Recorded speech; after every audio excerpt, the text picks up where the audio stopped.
5 inches. It's not bad. And the mountains. All right, it's 6 o'clock. Are we good for Channel 8? Emily just sent me a message. She's checking with them now.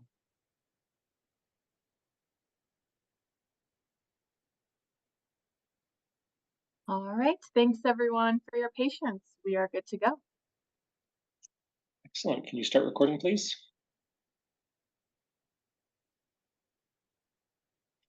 All right. Well, good evening, everyone, and welcome to the October 26, 2023 special meeting of the Boulder City Council. I'm going to start with an announcement here. So this is about the Better Public Meetings Project. The City of Boulder is partnering with the National Civic League on a nationwide effort to make council meetings more engaging and satisfying for everyone who participates. As part of this effort, we want to hear about your experiences with our meetings. We invite community members who are either in person or online, in this case, all online, for council meetings, starting a few weeks ago and running through our December 7th meeting to rate your experience. We have an online scorecard that takes about 2 minutes to fill out. The link to it is on the screen now. And for the online audience, which is all of you, we're putting a link and a QR code in the chat. You may complete the scorecard once for each time you participate in a council meeting over the next 3 months. And with that, I'm going to go ahead and call us to order. And Elisha, can you do the roll call, please? Yes, sir. Thank you. And good evening, everyone. We'll start with Councilmember Benjamin. Present. Mayor Brockett. Present. Councilmember Folkers. Present. Friend. Here. Joseph. Present. Fear. Present. Mayor Pro Tem Wallach. Here. Councilmember Weiner. Present. And Yates. Here. Mayor, we have our quorum. Thank you, Elisha. And I believe you're going to walk us through our public participation guidelines tonight. Yes, I am, sir. Good evening again, everyone. I'm Elisha Johnson, your city clerk and records manager. I'm also your co-host for tonight's meeting. I'm joined and assisted by our deputy city clerk, Emily Richardson.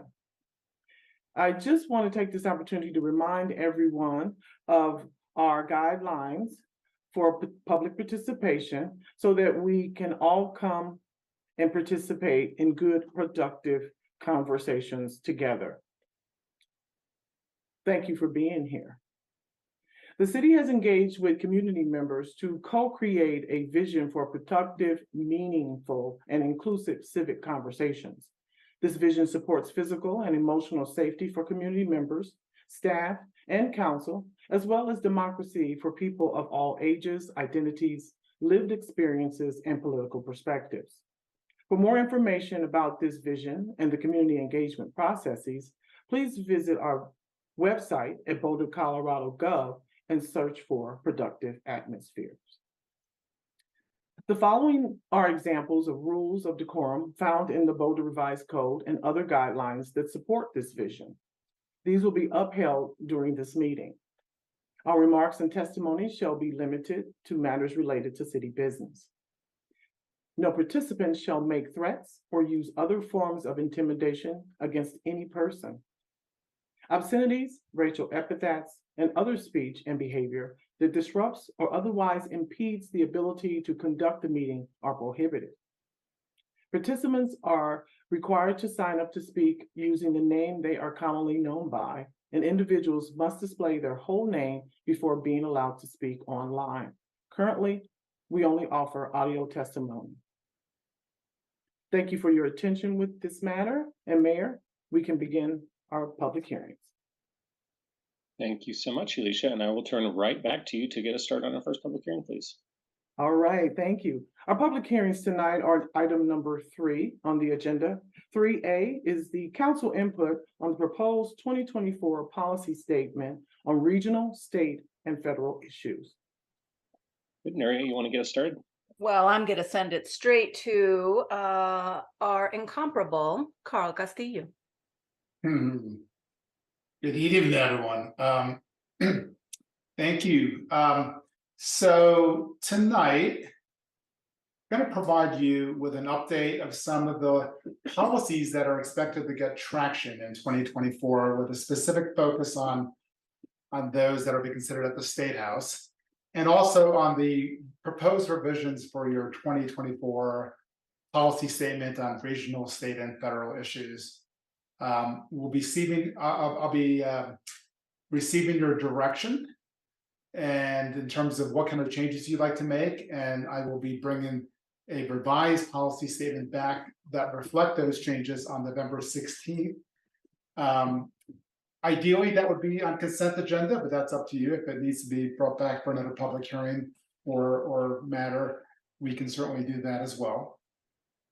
And finally, the final goal for this evening is to prepare council to participate in advocacy throughout 2024. Beginning with the December 6th meeting that council has scheduled with its state legislators.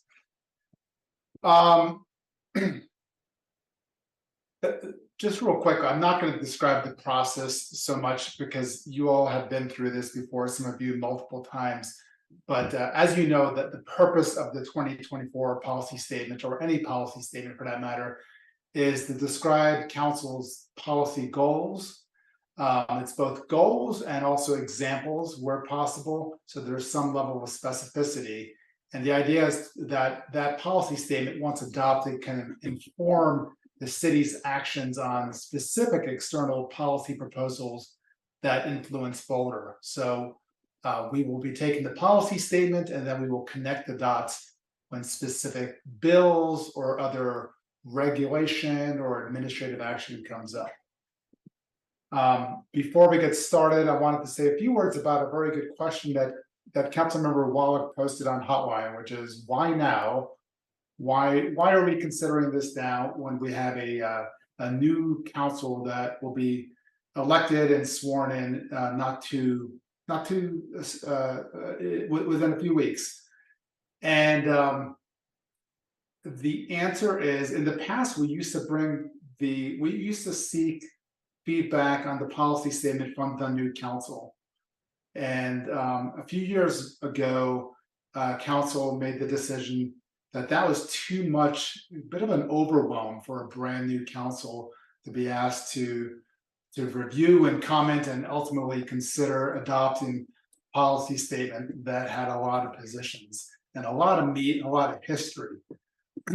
I am not going to opine on whether one is right or wrong. Council can certainly, let's just say there's a benefits and disadvantages of either, but the direction that we received from council was that we should be asking the outgoing council for this direction, typically no later than October, which is what we're doing now.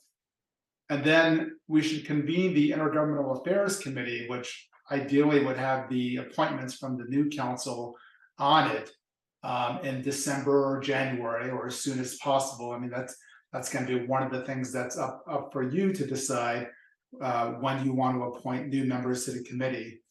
And then we would come back to the full council with any recommended changes approximately in February. So that was the thinking, understanding that a new council could certainly bring a new philosophy and frankly just have different views on one or more policy stated positions. So that is the idea, certainly one that you all can revisit, but I wanted you to have a history of why we are doing it in what seems to be an odd time with an outgoing council. So with that, I'd like to introduce Adam Eichberg, who is part of our team from Headwater Strategies.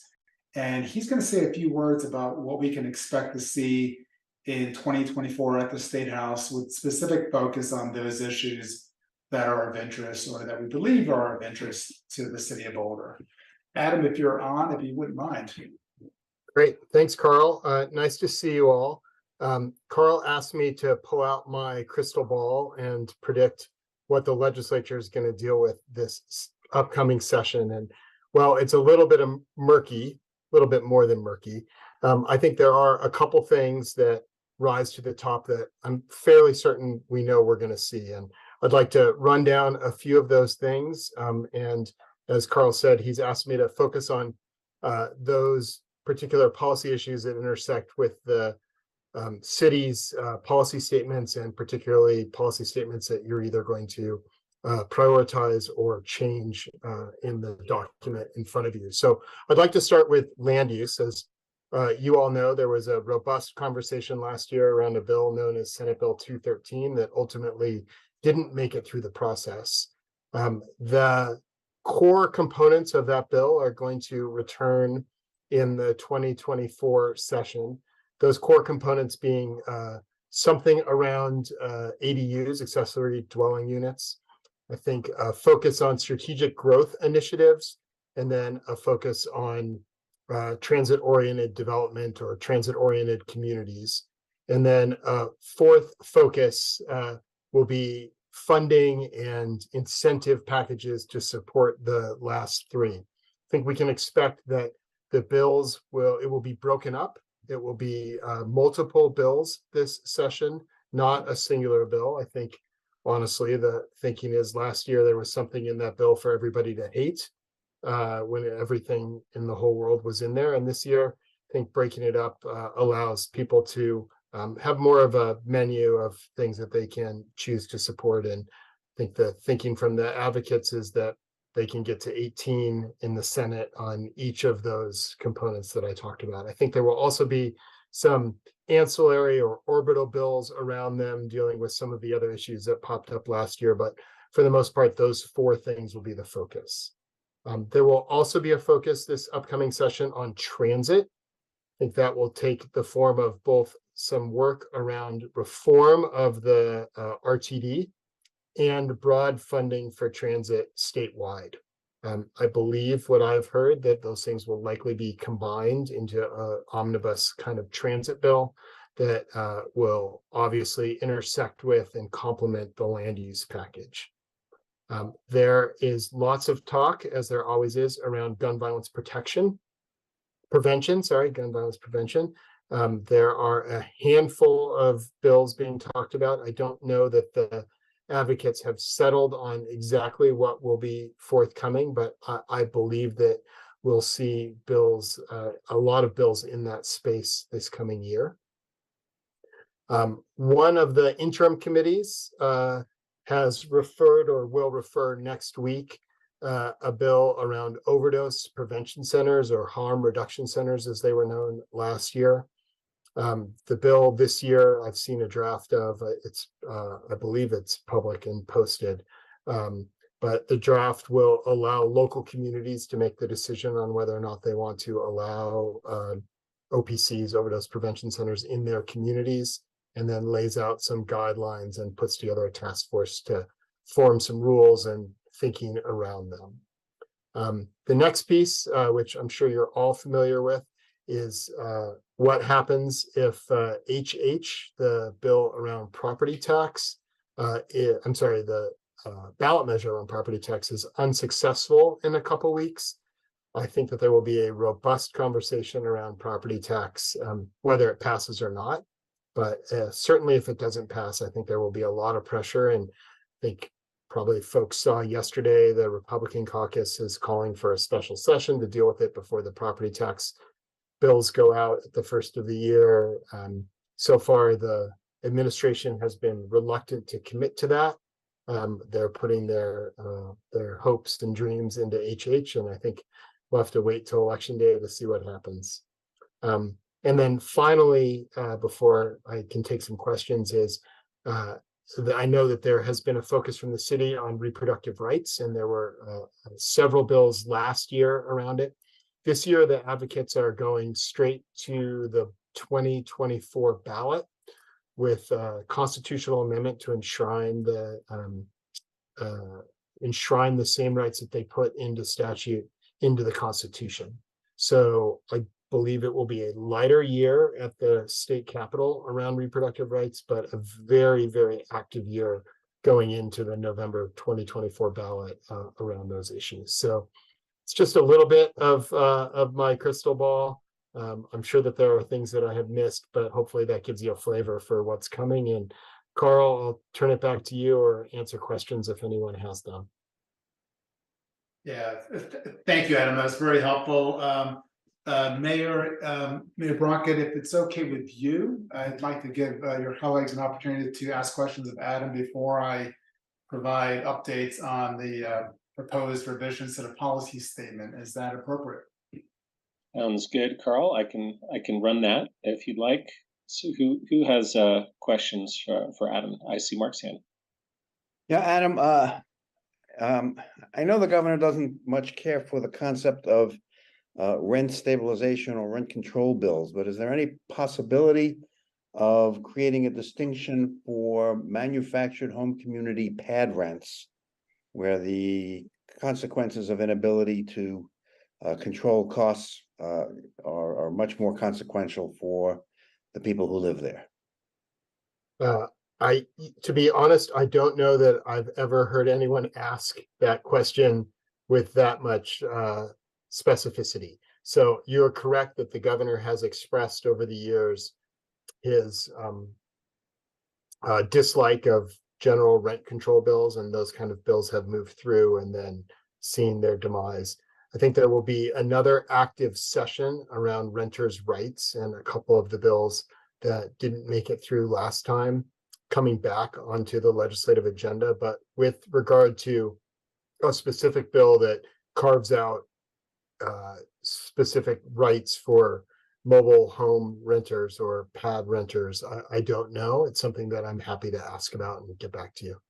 Well, and is it too late to contact our representatives to see if they have interest in promoting such a bill? I don't know that it is too late. And I think that, Carl, when are we all getting together with the delegation? I believe it's December 6th. And So, yeah. go ahead, Carl. Well, I was going to quickly say that we do have a policy statement position, both in support of local option for rent control, as well as the more specific request that Councilmember Wallach is making, which is allowing rent control in the specific cases of mobile homes. We have had that conversation in the past. As you know, we have worked and ran and passed many mobile home bills. In the past, we have gotten pushback, but there's certainly nothing to prevent us from making that request this year. And is December 6th too late? No, Probably. So, well, I think if we're interested in, I think, Carl, you and I should talk about at least floating it ahead of time, because that is pretty late in the process. It's not, I mean, to be honest, given who your delegation is and the control and power that they hold, I think that it's honestly never too late, but better to raise it early in the conversations that Carl and I are having on your behalf. Well, I don't presume that this council necessarily endorses that, but it's something of interest to me and hopefully to my colleagues. Thanks for that, Mark. And if I can do a quick colloquy, that was a portion of Representative Basenecker's bill a couple of years ago that did, I believe, get stripped out at the governor's request. So he might be a good one to contact for the latest on this particular topic. Okay, Nicole. Yeah, this was sort of a follow-up question, a little bit different. So to Mark's point, the manufactured home communities are some of the most affordable housing in our city. And, thinking about housing bill kind of coming back, is there any possibility of kind of linking pad rent control to any of the housing opportunities that are housing, any of the ways that the housing bill is being split up?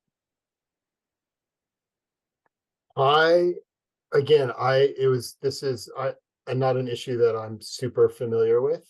As the mayor pointed out, it was included in Basenecker's bill several years ago and hasn't resurfaced since. So I don't know that anyone at the legislature is talking about it. And so I think as we can explore whether or not anyone's interested in building it into one or more of the bills that are moving this year. Okay. Thank you.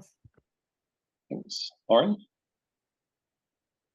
Yeah, I was thinking I would just make it a little more general. I mean, the pad rent piece is obviously a really important one, but if there were any version of rent control with any amount of safeguards on it that the governor was willing to move forward with, I think we would support that and be interested in knowing if there is any possibility there.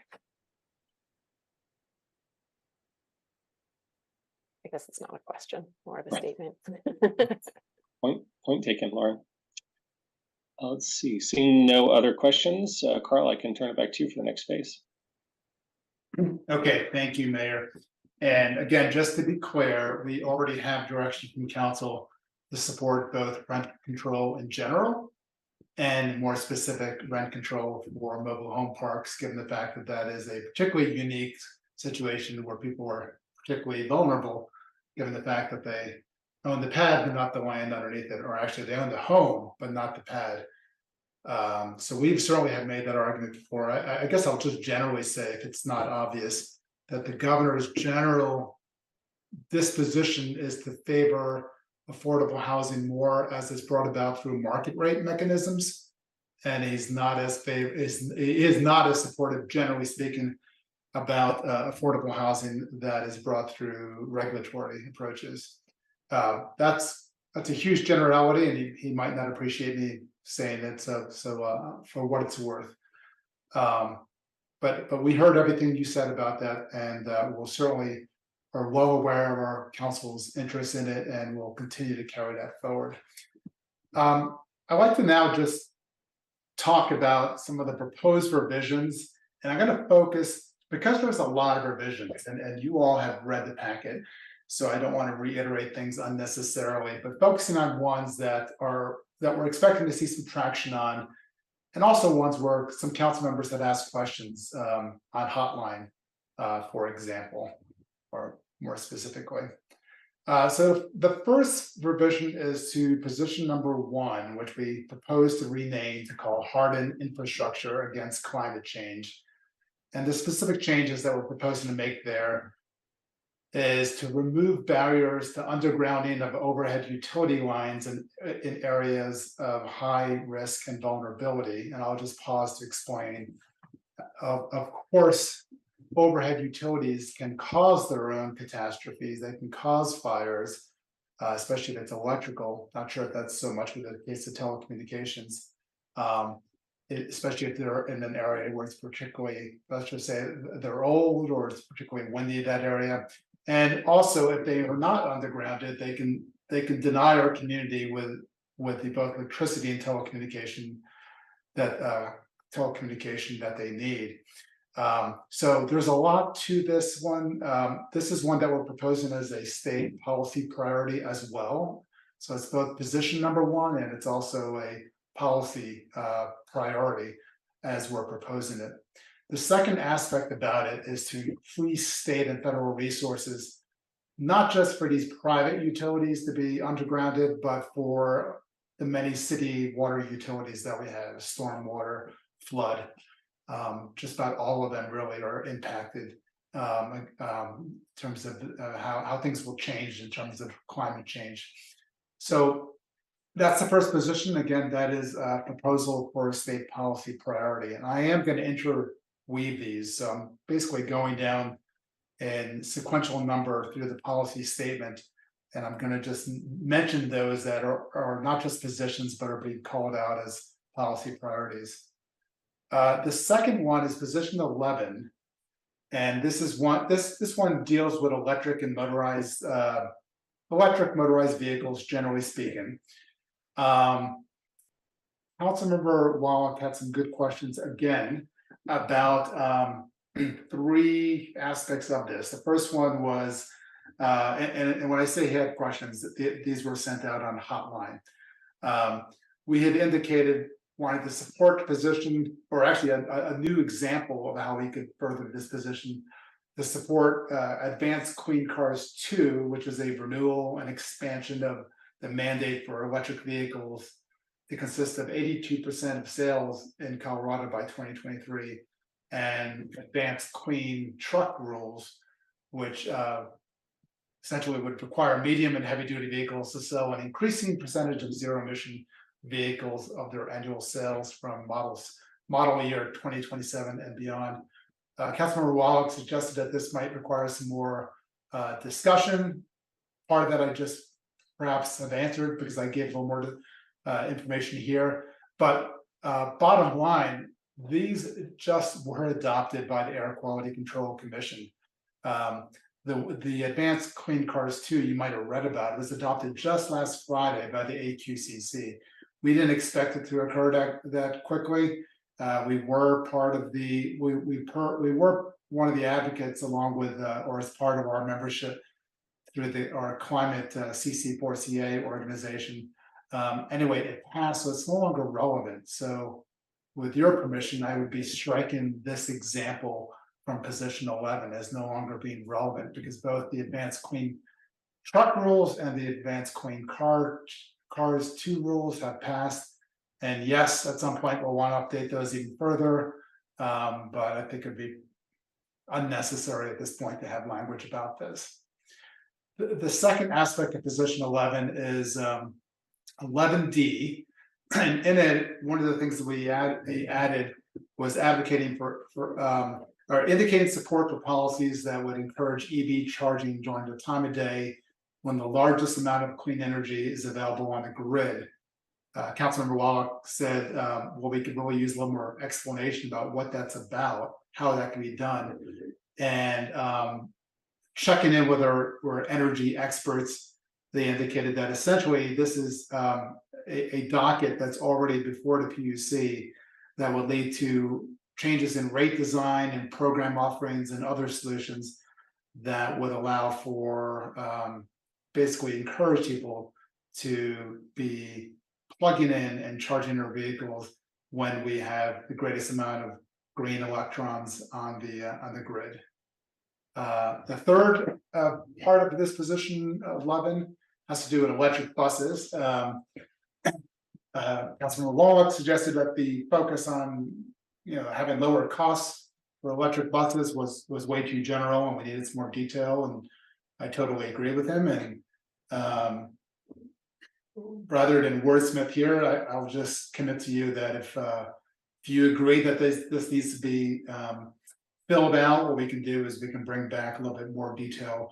I actually have some language before me, but I'd rather not get into the the challenge of wordsmithing during the presentation. We can circle back to it as well. The next position that is a change is position number 19. This is a newly proposed position. It has to do with reforming the Colorado's construction defect law. This has long been an issue. It's one that we actually got involved in 7 years ago. It's challenging because we all want to make sure that people who buy condos retain the right to sue when and if there is any defects. So it's a consumer rights issue. At the same time, there's been quite a bit of belief that there's too many barriers in terms of the threat of being sued, and that it's essentially preventing developers from building certain types of homes, condos in particular, ones that a type of home that is an important part to have as part of our housing stock. So the position that we propose is very general. It's almost like a placeholder, because the Intergovernmental Affairs Committee was one that suggested that this be brought forward. They were aware that there was a couple of specific ideas out there by the Home Builders Association. They were also aware that those detailed proposals weren't necessarily ready to be endorsed. And I know that there was actually a couple of other ideas that were coming from a different perspective, but that are also aimed at addressing the barriers, or let's just say the disincentives for developers to build condos. So what we propose is very general language, which Councilmember Wallach pointed out was of questionable value because it's so vague, and that was quite intentional. That was kind of a reflection of what the committee had asked for. It is basically being proposed as for lack of a better word, I would say a not self-executing position, because I certainly could not act on it without getting further direction from our intergovernmental affairs committee at a minimum about, is this what you meant? Because details matter here quite a bit. So acknowledgement that it's general, it recognizes the tensions that exist between encouraging development while not denying consumers their rights and the warranties that they buy with those condos. Moving on to the next one, position 22. Land use is almost completely kept the same way as it was before, the land use position. That the one change is that we've talked to our attorney's office and our water folks, water utilities folks, and they really said it's going to be super important for us and for any local government for that matter to have the ability to determine that they have enough water supply and water and sewer infrastructure sufficiency before they can allow themselves to be mandated by the state to build more. So this is a challenge, of course. Last year this came up, and the way it was dealt with in 213 was that the legislation essentially allowed local governments to self-certify and say that if they did not have the ability to provide the water infrastructure to serve increased density, they would have the ability to certify it. Of course, I think we can all agree that that could allow for abuse, but nonetheless, speaking with our attorneys and our water professionals, they do think that it is essential that we retain that kind of ability to do some sort of self-assessment. It isn't the kind of thing that we could outsource to the state or Department of Local Affairs. So the land use position is being proposed to be expanded to include that qualification. It is also being proposed by the Intergovernmental Affairs Committee as being elevated to one of our state policy priorities. That certainly was appropriate last year given the amount of work we did on it. And I know we are being given the opportunity to do quite a bit of work with the sponsors and with the governor's office this year as well. Let me pause on this one again to say two things. One is this one is also not self-executing in that I would make sure that any bill was brought forward at a minimum to the Intergovernmental Affairs Committee before conveying a position of city support and opposition, recognizing just how highly political it is, would not want to risk misreading council's intent on this. The other thing is, lost my train of thought. I think that was the most important part of it. Anyway, it is being proposed as a state policy priority. The next change I want to highlight is position 23, which is about reducing homelessness. We are proposing to maintain this as a state policy priority. Some of the changes that we're proposing are adding the term "and prevent," so reduce and prevent homelessness. And when we talk about preventing homelessness, that's where we go into certainly some of the issues about rent, whether that's rent control or rules related to eviction, or making sure that there is fairness and support as necessary to, it's one of the easiest way to prevent homelessness is to make sure that people don't lose their home in the first place, especially in situations where it is unnecessary. The other addition we did make here is to indicate not just that we need more state funding, but more coordinated support for prevention and supportive services. I think we're seeing that here as we're working on the high utilizers effort, how important it is and the results that we're starting to see, the benefits we're starting to see because we are coordinating more greatly with our with the county, with the DA, with the sheriff, with the mental health partners, the hospital foundation. So we're basically asking the state to do the same with the revision to this statement. Speaking of the high utilizers, right now this position does not have any very specific requests that we can act on, nor do I know that the state has anything that they're ready to move on. With councils, I guess I'll just throw it out there. You don't have to weigh in on it, but one thought that I had was that it could be valuable for our interagency task force on Boulder's unhoused high utilizers. Perhaps one thing they can work on is a short policy statement of their own on what are those things that we need to advocate for to reduce homelessness. Certainly you can tell me that that's not a good idea, but that would bring the value of this cross agency group to bear on some on one of the city's biggest priorities. So we can speak more about that. Reproductive freedoms and right to access abortions. This is position 25, and we are proposing to expand the position to focus on privacy protections, as well as laws that prevent harassment of people seeking care. And Councilmember Benjamin had some good suggestions on how this could be expanded even further, and he did some research. And at the end of this presentation, I'll ask him to speak towards that idea. I'll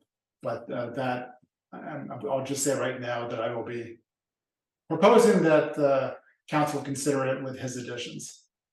Then there's position number 47, which has to do with supporting the local option to permit harm reduction centers. Certainly a contentious issue that our council wrestled with last session, but one that they landed on. They supported, you all supported House Bill 23-1202. What we did not do is codify that. We never did memorialize it into the policy statement. So the Intergovernmental Affairs Committee directed me to propose that, and that's what position 47 is just documenting what we understand to be this council's current position on that. And I will reiterate, because it's so important, especially for the community, that this is merely a local option, and that I am well aware that both our staff and our council have expressed no interest in actually doing this, certainly not in the short term, but they are supportive of, at least at the last time they spoke, they are supportive of having the option, and certainly of giving other cities the option to pursue this. Position 48 has to do with gun violence prevention. And as I'm reading this, I'm like just in awe of how controversial all these topics are. So obviously this council doesn't shy away from some difficult issues. What I propose is 7 new examples of policy approaches that the city could support to further their gun violence prevention goal. Adam spoke briefly about them. We can go into the detail on them. They are listed out in your proposed policy statement. I can't remember exact lettering, but it's position number 48. I'd be happy to answer any questions about that. We expect some or all of these to get some traction. Position 61 is one that is a new position that we separated. We used to have just a position in support of transportation funding. And the one that we have was mostly focused on infrastructure. We realized that it was important to focus on transit funding, specifically transit operation program funding. And that is what position 61 is. It's a proposal to support that and to make it a policy priority. I, for one, am seeing this as being talked about in many regards. I've heard it being spoken about as a way to move forward on the governor's land use bills. In other words, there was criticism that how can you mandate cities to build greater density in transit-oriented areas if they don't have enough transit in those areas? So there is certainly an expectation that a bill or more will come forward to provide transit funding. There's also talk about a ballot measure or two that would bring transit funding to our state. And as I mentioned this, it's important to acknowledge that this is not about necessarily transit money to RTD. It could include funding to RTD. It could also include money going straight to the county or other service providers. We're proposing to make this a state policy priority, recognizing how important transit is to our community and to our council. And with that, I'll just leave it. I'll leave it at that. I certainly have more information if you'd like to speak more about it.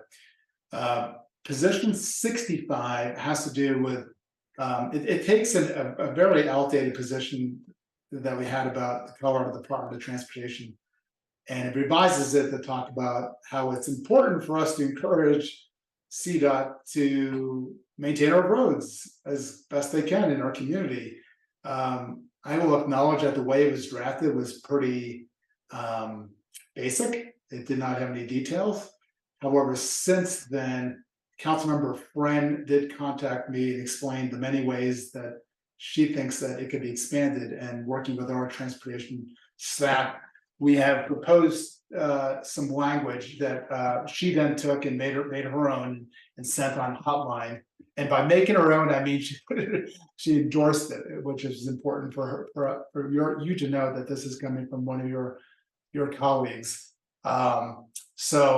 Position 65 on CDOT is both what is proposed in your packet along with the enhanced version that you saw through Hotline. We're coming to the end here, so just two more. Position 67 has to do with Vision Zero, or safety objective, keeping pedestrians and bicyclists and transit riders safe. This is an existing position, but we are proposing a new focus on what's being termed vulnerable road users protection fees, or vulnerable road users enterprise. Interesting concept, which basically recognizes that bigger cars, heavier cars are more likely to endanger people. And as such, the heavier the car, you have a greater fee may be appropriate, levied through the registration process, through the county registration process. So this has been proposed both through the Transportation Legislative Review Committee, and so that it will come forward as a TORC bill to the full General Assembly. And it is also being proposed by Bicycle Colorado for non-commercial vehicles. So in through at least two different packages, we're expecting to see this come forward. We are proposing that the city not only support this, but that they make it one of their priorities to get behind it and make it happen. It is consistent with our commitment to trying to save lives. I know, again, how much council attention and how much community concern there is about making sure that we are keeping the roads safe. And this is seen as a way to, I wouldn't say discourage big cars, because the fee's not going to be big enough to do that, but it is to provide a funding mechanism that would go to the state and result in grants to cities for them to use it on improvements that would keep people safe. I understand that the way the TORC bill has been introduced, that would include the use of expanded photo radar enforcement, for example, but it could also include engineering of our roads to keep people safer. Lastly, we are proposing a new position that is overdue, I believe, position 69, and it's focusing on minimizing the impact of local airport overflight noise and pollution on neighborhood communities.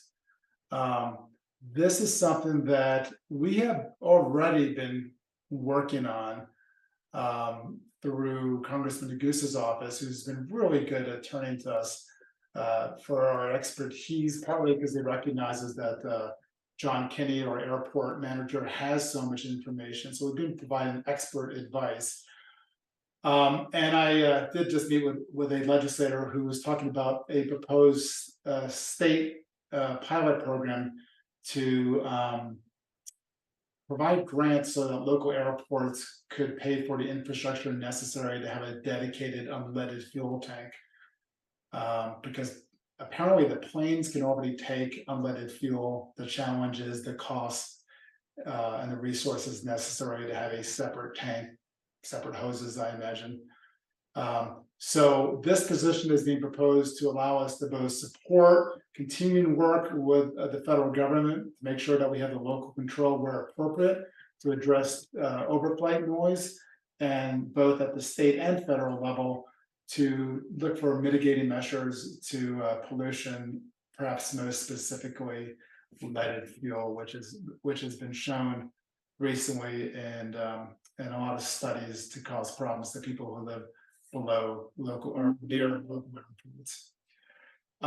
Lastly, this is not a state policy priority, but on the federal priority side of the ledger, we're proposing to do two things. One is to support congressionally directed spending requests. So we have been successful in 2 of the last 3 years in getting funding for our earmark requests, thanks to our awesome delegation. We weren't successful for 2024, but we will have another opportunity for 2025. So essentially making it a priority to support that. You may be wondering, what is the request? Well, we haven't identified it yet. Certainly something we can bring back to you if you'd like.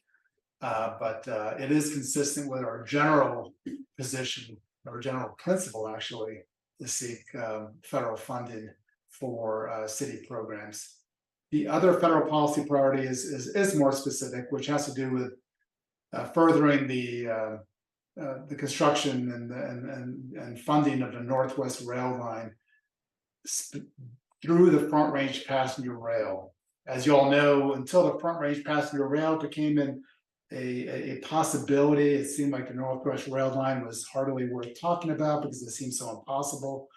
Well, now in the confluence of events, we have quite a bit of promising possibilities.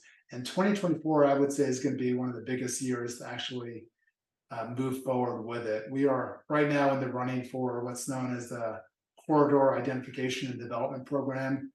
It's a FRA, a program that would award us some money that will allow us to consider more thoroughly the Front Range Passenger Rail.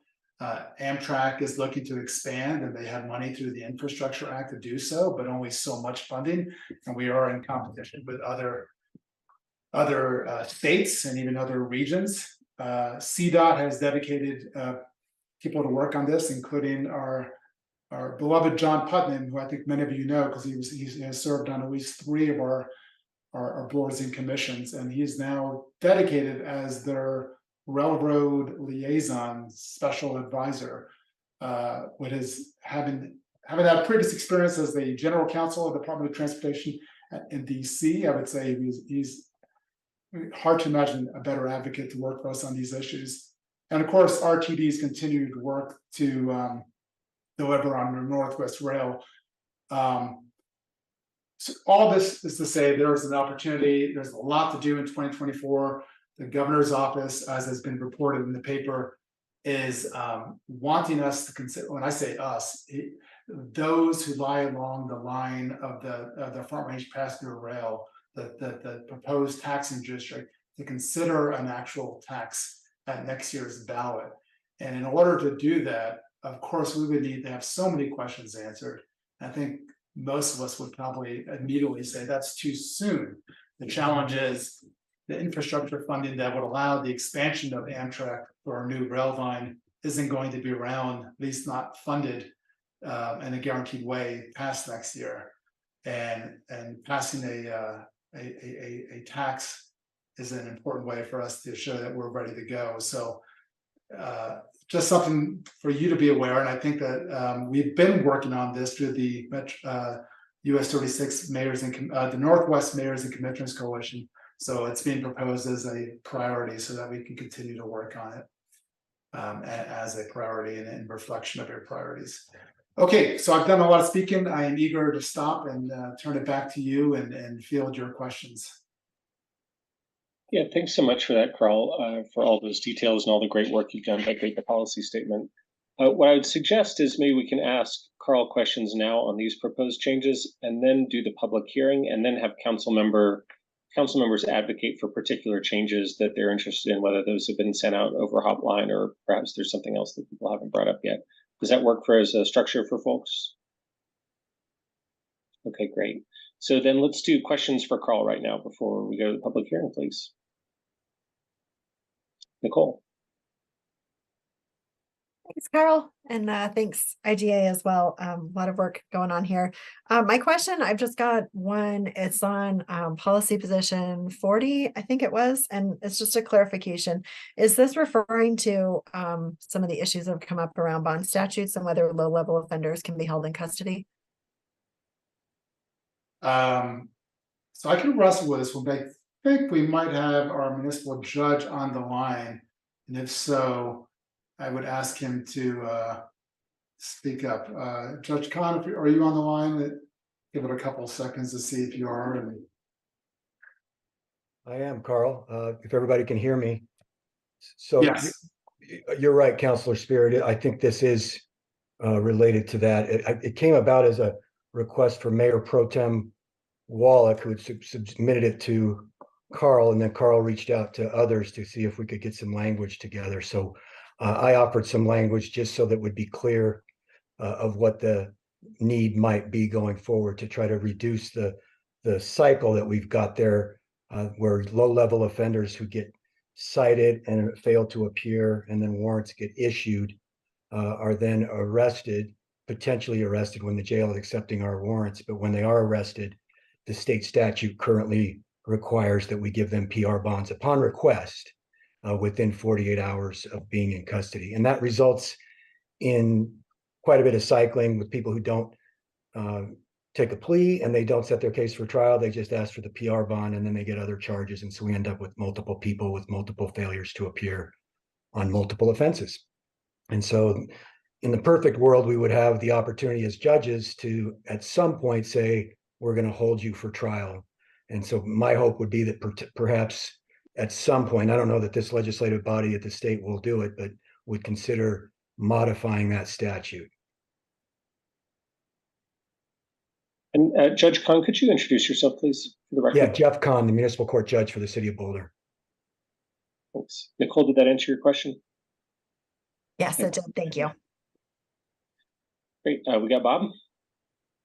Thanks, Aaron. I'll have some comments on position number 22 after the public hearing, but I did have a question for you, Carl, about position 22.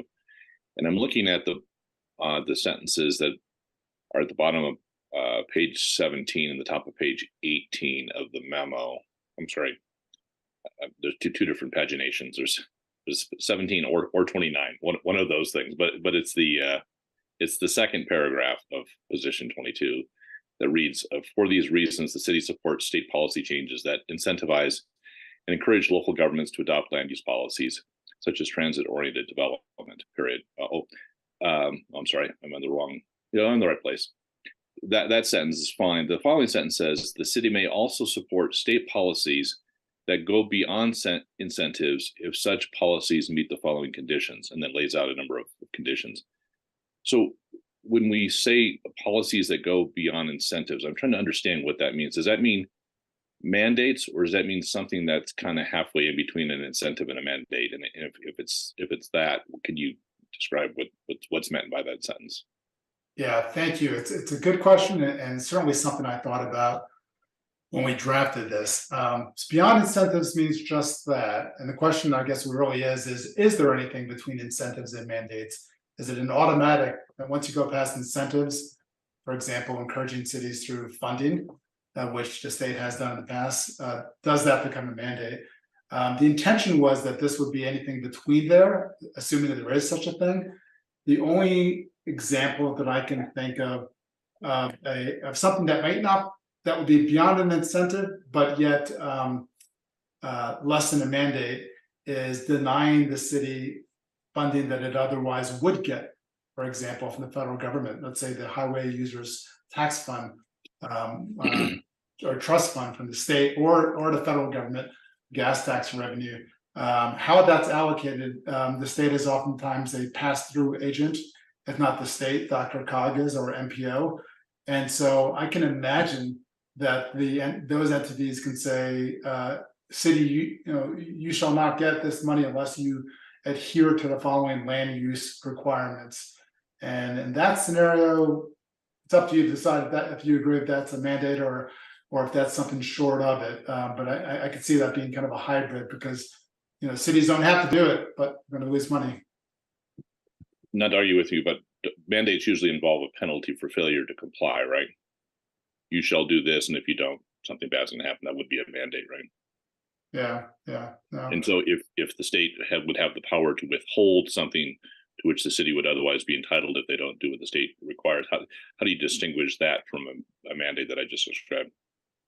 I'm not in a position to say, well, let's just say, if you want, if it's council's will to clarify that anything short of an incentive is a mandate, I will not argue with that. I don't know if it's correct to say that there is these hybrid situations. So okay, well, I'll save my comments till later. I just wanted to see if there was a third flavor of that ice cream, and it sounds like there may not be. Thanks. Yep.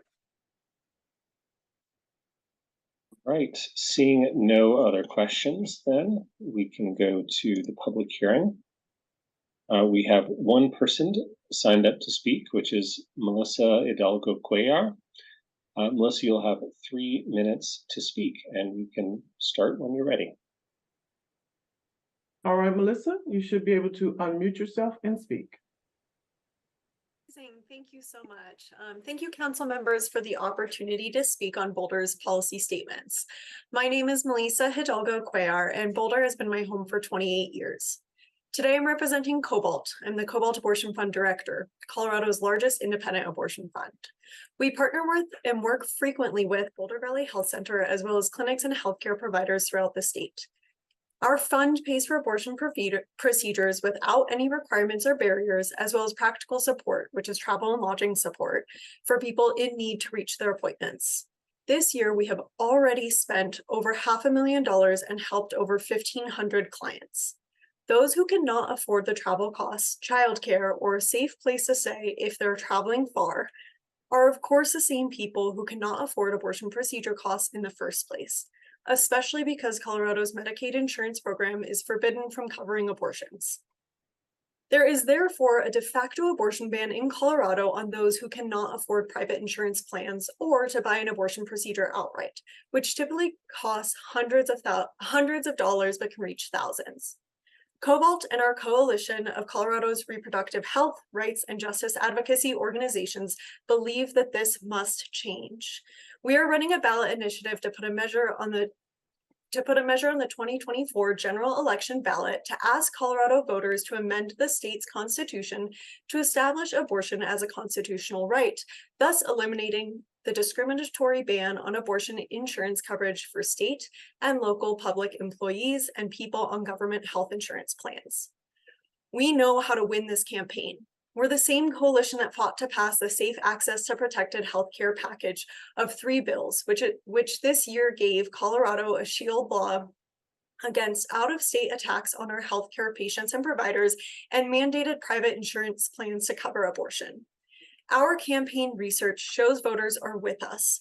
Voters are upset to learn that people insured through Medicaid, as well as public servants like firefighters, EMTs, state, county, and city employees, and over 55,000 teachers are excluded from coverage that others get. Colorado voters are motivated by a sense of fairness and believe that money or type of employment should not be a prerequisite for their rights. We ask for your support in this fight and for Boulder to lead the state in advocating for good, life-saving policy. We respectfully ask for your approval of the updates suggested by Councilmember Benjamin to the 2024 City of Boulder policy statement. Thank you. Thank you, Melissa. All right, that is the only person signed up to speak. So I will go ahead and close the public hearing and bring it back to council. Do we have any follow-up questions before we go to suggested changes? Bob, do you have a question or a comment? Okay, I'll get to you in a second. Junie, did I see your hand? Did you have a question? Yes, but not on the testimony that just happened. So you might go to that first and then come back to me. Thank you. Any questions on the testimony that just happened? Not seeing any. So Junie, go ahead with your question and then we'll get to comments. Thank you. I just have a question for you, Carl, on number 41. which talks about the policing and criminal justice section. And I just wanted to ask you if any part of that, for instance, number 41, if it was stakeholdered with some of the organizations in the community, such as CERC, NAACP, or Amistad. Thank you, Councilmember Joseph. So this is actually a holdover position that has not been changed in many years. And so I guess the question would be, has it been stakeholdered since or at the original time when it was drafted? I would say this is at least 10, if not 15 years old. And this was in response to a time when, so make sure we're reading the right one. Position 41, as I have it, is prevent local government mandates to enforce federal immigration laws. Yeah, so at the time there was an administration that was both at the state and federal level coming down pretty hard that local governments had to play a role, and that otherwise they'd be sanctuary cities, and if there were sanctuary cities, they could be denied some state, if not federal money.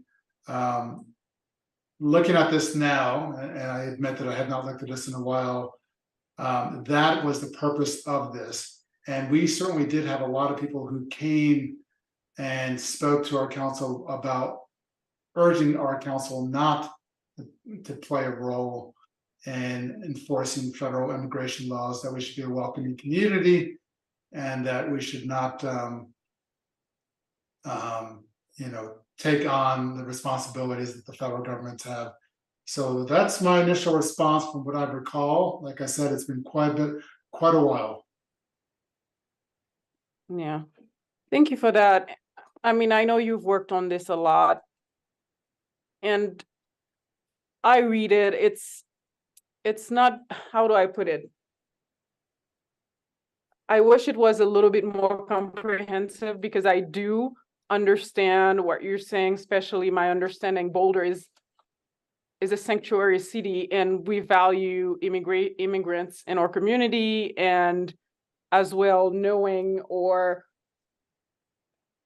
current city's political climate as well, or climate around policing, having something that is more forward-looking and that reflects the community ideals, or what some may agree is our community values. I think this may need to be worked on. As of right now, I don't want to wordsmith it, but I think having more conversations with community members who are particularly interested in this piece itself should be welcomed.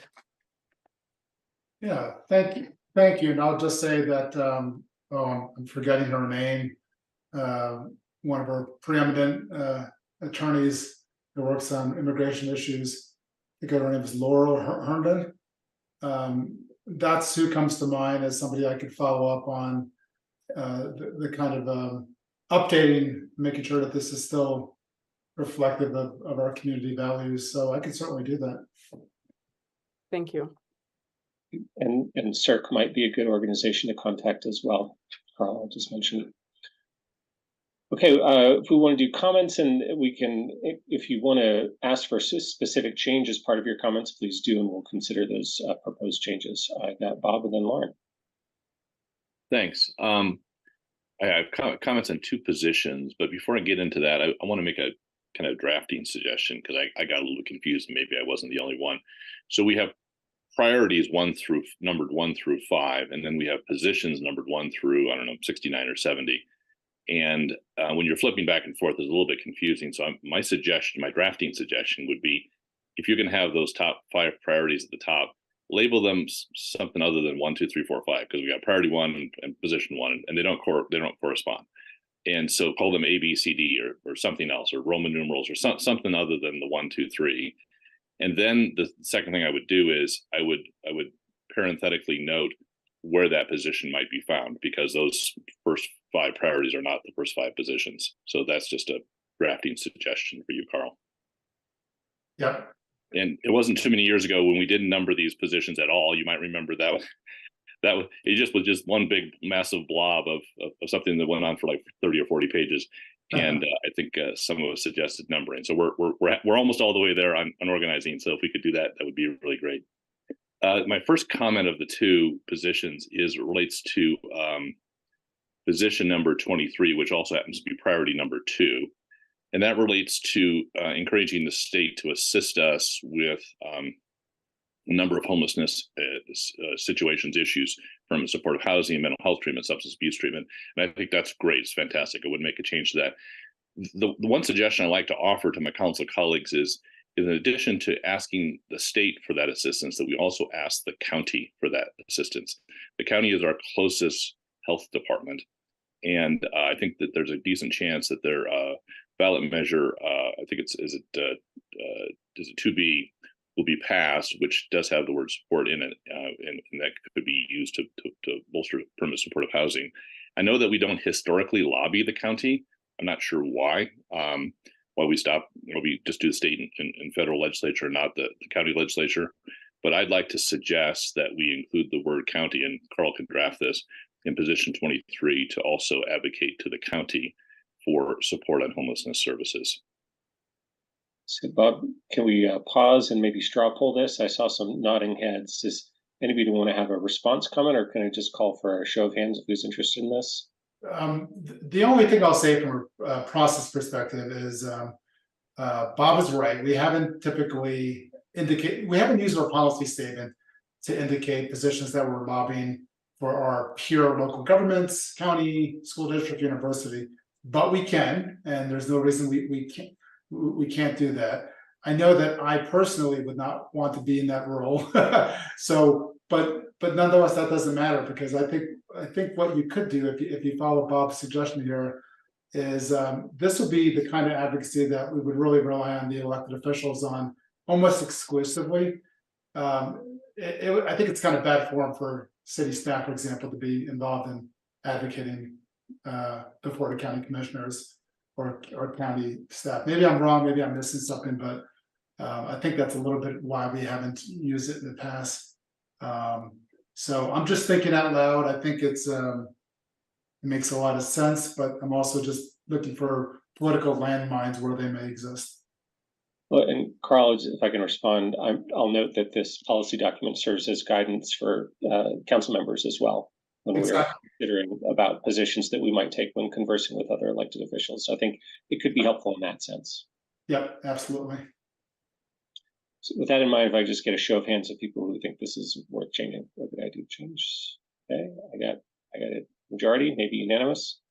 Okay, so if we can incorporate that, please, Carl. And Bob, you want to go to your other one? Yeah, the second one I wanted to talk about is position number, not surprisingly, it's position number 22, which is also priority number 3. And I had just 2 comments on this one. One, I've already kind of made in the form of my question, and that is that those sentences that appear before the first set of A through D conditions or qualifications, I think we just need to call it one way or the other. We're either going to call it a mandate or call it an incentive. I, of course, would prefer to call it an incentive. If majority in council wants to call it a mandate, that's fine. But I think we're probably being a little bit too cute by saying, well, it's not really an incentive, it's not really a mandate. I think it's kind of either one or the other.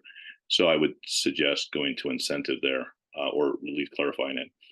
My second comment relates to there's 2 A through D lists there, which again, Carl, I would probably suggest maybe doing some sort of different numbering, so we don't have 2 22Bs and 2 22Cs. You can clean that up a little bit. In the second set of A through D list, A is qualified as incentives, and then B and C are not qualified as incentives, and then D is just an analysis, so it doesn't really matter. And I'd like to suggest to my council colleagues that we make A, B, and C all incentives, as opposed to A incentives and then kind of silent on B and C, and then I'm not too sure if it's a mandate or an incentive. So I'd like to either put incentive above the ABC, have them all qualify that, or specifically say A is an incentive, B is an incentive, C is an incentive. Bob, I'm afraid I lost you on exactly where you were there. Sure. I'm sorry about that. Exact words that you're talking about. Yeah, so I'm on page either 18 or 30 of the memo, because the memo's numbered both ways, but it's in position number 22. And you'll see in position 22, there's an A, B, C, D, which are the conditions for this kind of incentive / mandate thing. And I'm not talking about that set. And then below that, then there's 4 policy categories, which are also labeled A, B, C, D. Are you following me there, Aaron? Yep. Yeah. And I'm just suggesting that, so for example, in B says create minimum average housing density standards. Is that meant to be, and I know it's conditioned on all the stuff above, that part I get, but is that meant to be a state mandate that we would support the state mandating that we create average housing density standards? And similarly on C, are we suggesting that it be a state mandate that we reduce the number of parking spaces? Again, I'm not about what we do as a city. That's for us to talk about. But my question is that creating mandates for housing density and parking spaces? Well, and I'll just, Carl, you could maybe chime in, but the way that I read it is that it's controlled by, I guess, the second paragraph of item 22. So it's that the city supports state policy changes that incentivize and encourage various things, and that may also support policies that go beyond incentives if they meet the following conditions. And so I would think all 4 of those things would be controlled by that paragraph. Yeah, so there's two issues with that. One is, again, as I mentioned before, I think it's a little bit unclear what a policy that goes beyond incentives mean. Is that a mandate, or is that some sort of hybrid between incentive and mandate? It sounds like that might be cleaned up. But I think if we condition it on those things, A, B, C, and D, the first A, B, C, D, there's a potential for a fight there. Because if the state says we hereby mandate the reduction of parking spaces, provided it's consistent with the Boulder Valley Comp Plan, then we're going to have people fighting over, well, is it consistent with the Boulder Valley Comp Plan or not? And so I just think this whole position number 22 needs to be clarified. Are we adopting mandates? Are we supporting mandates, or are we supporting incentives? If we're supporting incentives, then that's great. Then let's just say that. If we're supporting mandates under certain conditions, then we should say that. And then I probably would not support this position 22. Well, I can look to colleagues for comments as well. I'll just make a point. I think we did have a public hearing on this last year where I think there was a disagreement, right? So there was not a unanimous vote to support this position, because I think it does include things beyond incentives that may be encouragement or may be mandates, and there was disagreement on that, right? So this position had majority support, but not unanimous support for that reason. And if Lauren, do you want to add something? I got Lauren and Tara both here. Yeah, and I think one of the things that we talked about in the committee was that there's a lot of the devil is in the details here. And so this probably might not be enough clarity for Carl to move forward on a bill without bringing it back to the group. And so things like whether it is meeting the goals of the Boulder Valley Comprehensive Plan is, I think, where is intentionally not totally clear. And I like that being a part of it. Tara, Matt, Junie. Now that I'm thinking about it, most of our policy decisions are unanimous here on council and probably with most of the community, whereas this particular one that Bob is mentioning, there's more disagreement. So because I like our policy decisions to be mostly unanimous, or let's say the majority of our community, versus creating turmoil, fighting, whatever you want to call it, I would say that for me, incentives is better for now.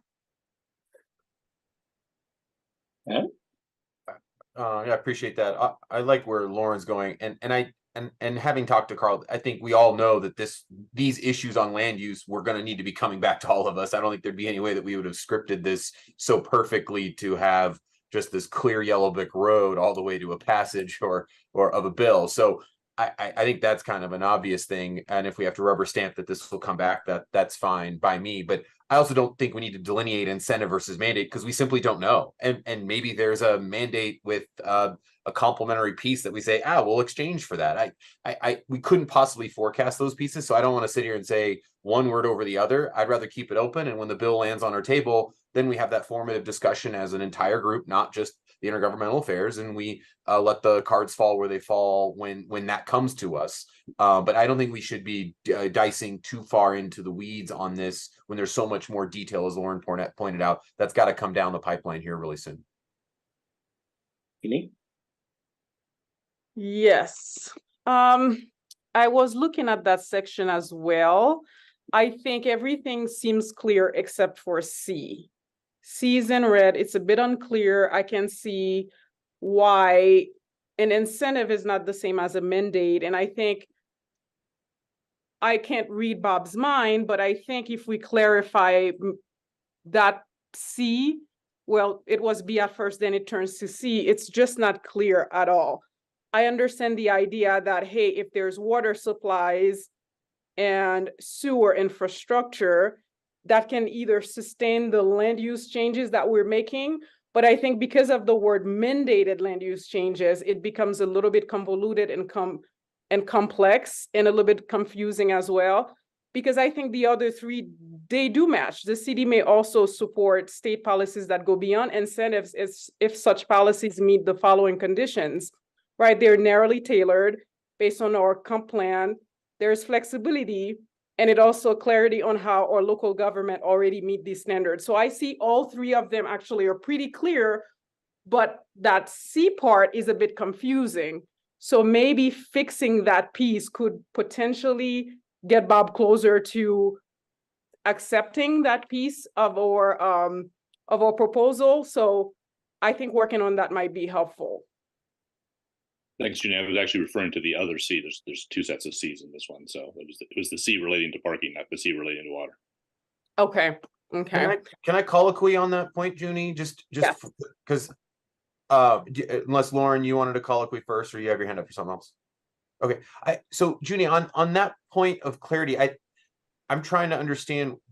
I mean, it seems really clear to me that this is perhaps, even if it's let's say, for instance, even if this is a mandate that we don't support, this would still be appropriate guidance for Carl and his team to say, well, we still want to make sure if this thing's going to pass, we want to make sure that we've got clear support and guidance to determine if there's sufficient water and infrastructure to handle this mandate.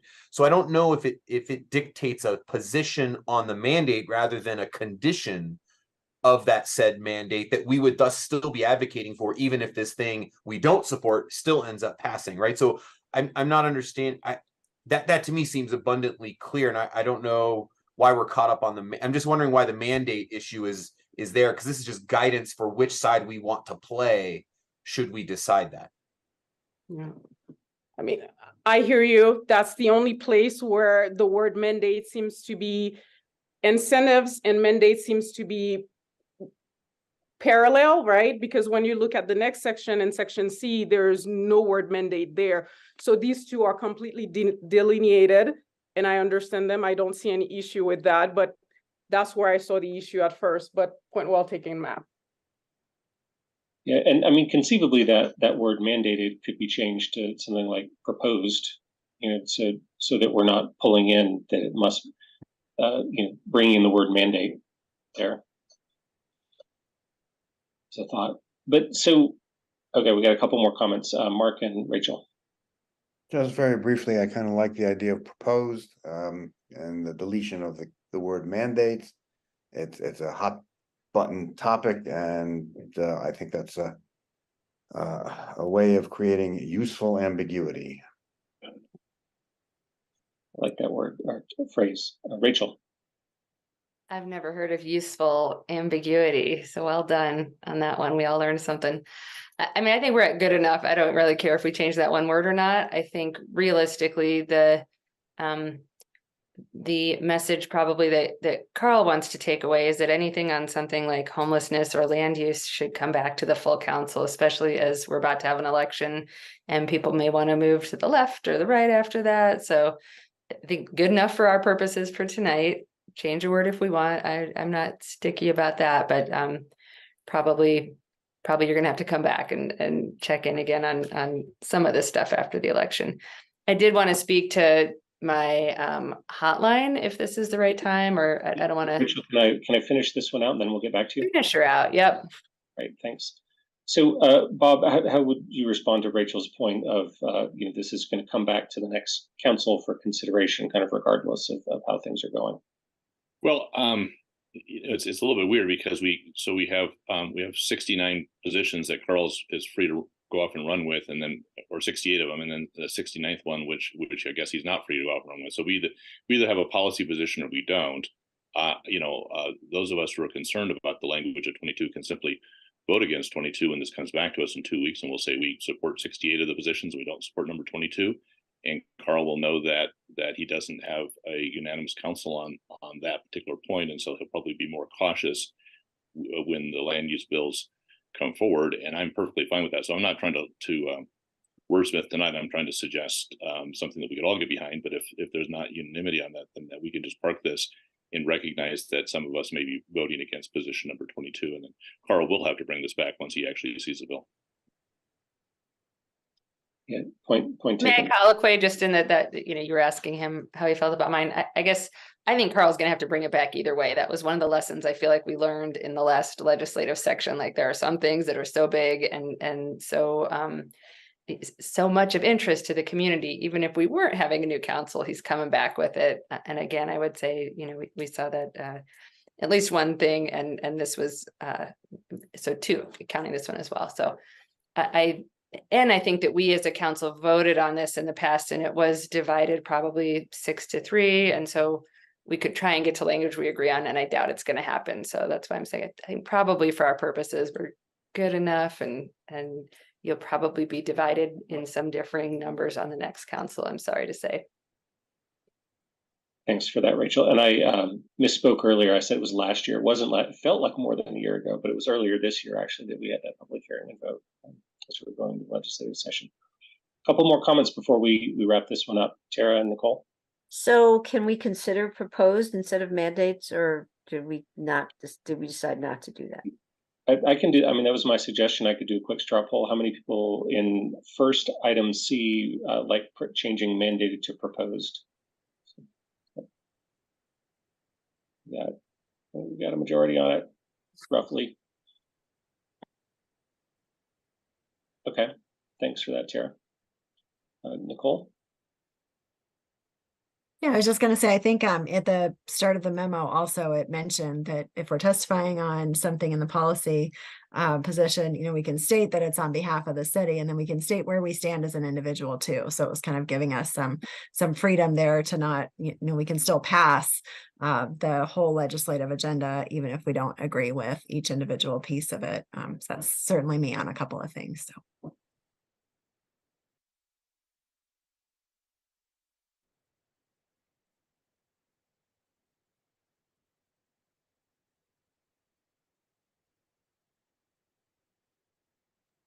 Are we still live? I'm confused. I think Aaron was muted, maybe. I think Aaron's muted and trying to say something, maybe. I was trying to, can everybody read my lips when I'm muted? Sorry about that. I was gesticulating wildly. So now, thanks for that. So if we can move on to other proposed changes, and we can start with Rachel since she was getting one before. Okay, hand up, hand down. So I sent out a hotline just suggesting that we tinker a little bit with number 65 and maybe try and be a little bit more direct in our communications to and about CDOT, because a number of times in the last few years, we've had issues where it has been stated that is CDOT's purview and rule, and we can't do X, Y, and Z. And so I'm suggesting that we just start advocating directly to CDOT on a couple things. The examples that I gave, which as Carl alluded to, were really Carl and Natalie staff's examples that I hotlined for us. So thank you for that help, Carl, Natalie, and others. So for example, increase their funding for pavement management and road maintenance on their roads, which we're kind of stuck with at currently. Also, where they have speed limits that aren't in line with our Vision Zero policies, asking them to reduce them. And also look at noise pollution mitigation. It says during highway construction projects, but I would say just mitigate highway noise would be great as relevant for them to do. So that's my proposal. And I believe we covered it elsewhere, but in my conversation with Carl, I was saying that there are a couple of, I think it's administrative agencies that we have been, I guess, butting up against their purview, which our legislators can't do anything about. So FAA would be another example of that. We keep hearing, well, the FAA requires X, Y, and Z on the airport. And wouldn't it be great if the FAA changed their rules instead of us just being stuck with what they say? So I would love to see us directly advocating not just to our legislators, but to the FAA, or in the federal government's case. I don't see this in the language. It's okay, Carl. I get it. It was sort of a strange thing to request, but that we go to the Department of Transportation, like Pete Buttigieg's level, rather than just advocating to the FAA, because the FAA is really sort of siloed in what's best for air travel. And I think what we're finding as a city is that's not necessarily what's best for all of us. So that was just sort of an umbrella of this is the CDOT example. And I think we need to advocate directly to some administrative agencies. And the county. I liked Bob's point too. Thanks. And Carl, if I can just turn to you, so I think you were involved in this. Are you comfortable with the language in terms of its approach? Yeah, so everything that Rachel had said in the email is what I'm hearing her propose, striking during highway construction so as to make the issue of noise mitigation broader, not just limited to noise highway construction.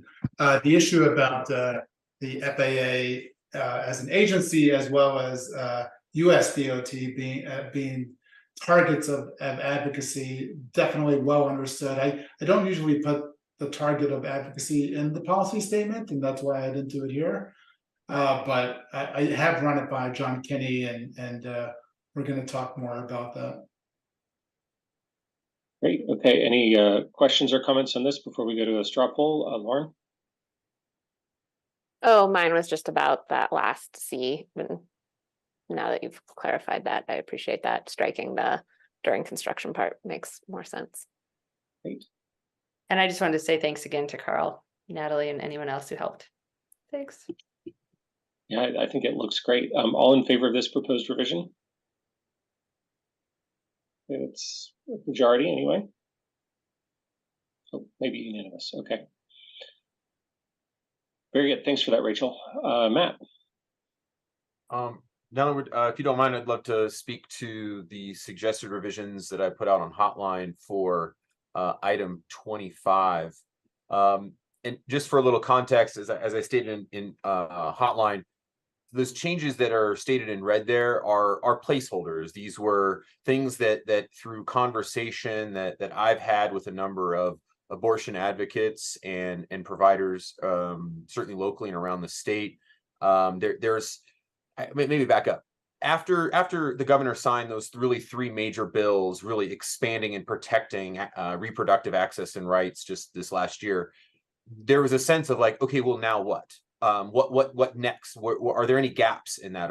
What's the next level of maintaining and strengthening protections for people, not just in the state, but people certainly now coming here? As you heard from Melissa from Cobalt, I mean, they've certainly funded about 1,500 individuals in need. And so that's sort of been the thought since those bills passed is what are those other pieces? And so what was in there when we met in the Intergovernmental Affairs Committee were placeholders. And in Hotline was a more sort of thorough and succinct write-up after some of that consultation and getting input from those stakeholders. And so that's why it's a change and then a change again, because not all those stakeholders had provided that input by the time we met with the Intergovernmental Affairs Committee. Now that input's been provided, that's the product of that. And that's what you see here. And so some of that certainly touches on that bill that Melissa mentioned that is going to be going through, among just sort of laying out what that next layer of protection and filling in those gaps for folks that need that access, not just in our state, but certainly coming from out of state to seek access and support and make sure that they're not unduly criminalized or chased across state lines. So in any event, that's what's in there. And so I'm certainly happy to answer any questions you have about how that sort of came about or any of those specifics. But I just wanted to put that out there in the context and how we got to this place. Great, thanks, Matt. And Carl, I think you were involved in this one some too. Are we also, this is in conformance with how we approach things? Mostly it's just a recipient of Matt's email, and it's very clear. So it can certainly incorporate it. Great. Any questions for Matt or comments on this before we do a straw poll? Seeing none, how many people are in favor of this revised language? Okay, we got a unanimous vote on that. Matt, I really appreciate you doing stakeholding on that and doing the work. How's that? Thanks for that. Anybody else have any proposed changes? I am not seeing any. So, Carl, does this give you the direction that you need to make the revisions to bring back to us? It does. It does, absolutely. And I'll just say thank you all for your consideration of it. I know there's a lot to it. And I look forward to working with the committee and look forward to knowing who the new committee is. And to the legislative breakfast. I guess I'll just say that we will probably look to assign council members to be chief advocates for the priorities at the legislative breakfast. So why don't I just throw it out there now that if you have a particular interest in one of these priorities and you'd like to be the one who pitches it at the legislative breakfast, please let me know. Thanks. A question about that breakfast, Carl. Yeah. Is it correct that you're doing it like the day before the council transitions? And if so, are we all supposed to go? Like, is that an early morning I'm expected to attend, or no? It's really unfortunate. I was not, I'm so used to council being sworn in way before December. And Nori actually brought this to my attention, and it's a sticky issue. Glad I daylighted it for you. Yeah. So I'll just say that of course all council members are invited, but definitely want to make clear that the council-elect and the mayor-elect will be invited to sit at the table as equals. And yes, that might cause some confusion perhaps to our legislators, but I think they can figure it out. I think they know who's outgoing and who's incoming. So the challenge is, bottom line was that there aren't many dates that are legislative delegation are all available on that work for me, that work for Nuria, and so on. So if all of you are comfortable with that, and yes, there is a little challenge. So Rachel, you might be asking, are you invited? I mean, yes, you're invited. But that may be up to you to decide if that's something you feel is both worth your time and you feel comfortable there. I don't think Rachel's asking to show up. Thank you, Junie. I was more like, because it seemed weird to me that we were getting an invitation to weigh in when I'm out the door the next day. So I would also say, if it makes no sense for us to attend, you should just email us and say, we're welcome to sit in the back row, but like it is really we're going to be at the table. Like, so anyhow, right. Trying to understand what that timing. Right. Or be it for me to tell any council member to sit in the back row. So I'll let you guys police that. But and that's why I thought the most important message was to be clear that the newly elected council members, even though they will not have been sworn in for the next day, are 100% invited to sit at the table. Existing and outgoing council members can decide for themselves what their comfort level is. Thank you. Great question, Rachel. And with that, we can say a very big thank you to Carl for all your amazing work on this, and Adam for joining us and all of your great advice and support. And we'll see this back on the consent agenda, most likely subject to CEC decision in a couple weeks or 3 weeks. Thank you all. Have a good night. Have a good night. And with that, we'll bring that item to close. And Alicia, if we can go to our second public hearing, please. Yes, sir. Thank you. Our second public hearing tonight is item 3B. It is the consideration of a motion directing the city manager to proceed with the negotiation of an agreement with a private party to deliver on community broadband objectives. Thank you. Thank you, Mayor. I think this is a follow-up. We had an August 24th council meeting, or a council study session, I should say. And since then, staff took your comments and your feedback and has done some additional work. And Mike Giansanti here is going to fill us in on all of that and give us a quick little overview. So Mike, I pass it on to you. Thanks, Nuria, and good evening, Council. Mike Giansanti, Deputy Chief Innovation and Technology Officer, and very excited to be here with you this evening. Is somebody from the clerk's office bringing up the slides? There we go. Thanks, Emily. We can move on to the next slide. So just some really brief introductions. As Nuria mentioned, we have a very short presentation that I'll lead us through, and then I have several colleagues on the line tonight to support any follow-up questions you may have, including our CIO, Jennifer Douglas, our CFO, Cara Skinner, Andy Frohart from our City Attorney's Office, and Tim Scott, a broadband industry expert who's been working with the city for several years now. Next slide, please. Before I jump in, I just want to remind Council again, as Nuria mentioned, that the intent of tonight's public hearing is to align on a path forward to bring additional affordable fiber-based broadband internet to homes and businesses across the city. We will propose a motion that asks Council to authorize the city manager to negotiate a backbone lease and a right-of-way agreement with a private party.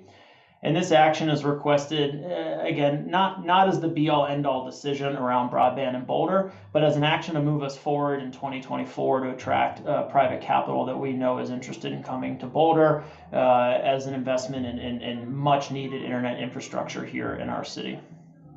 Next slide, please.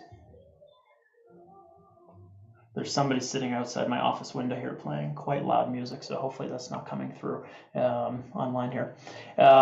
So tonight I hope is quite a big milestone for this program, and I want to talk a bit about the road that we've taken to get here. Broadband discussions were actually had as far back as 2011, and it became a fairly regular topic at Council in 2018 and 2019 when Council unanimously passed a motion to construct our fiber backbone. With the promise of making a decision at a later date on how to connect homes and businesses to that network extending off of the backbone. As we know, as I detailed in August and have spoken with several of you about, the backbone construction is nearing completion this year, and over the course of 2023, we've had the opportunity to have multiple conversations with you all through study sessions about deciding how the city would make the connection from the backbone to homes and businesses in our community.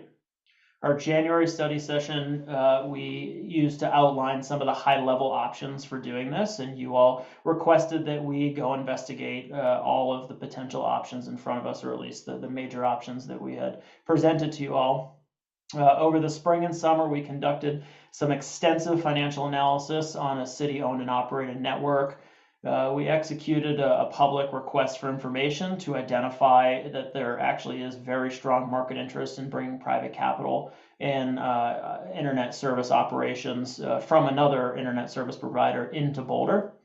We also studied the community, and we learned through dozens of key stakeholder interviews with business leaders and other community leaders, through a statistically valid community survey and through focus groups, that the community wants action, and they want more choice in their internet service, and they really strongly value reliability and affordability in their internet.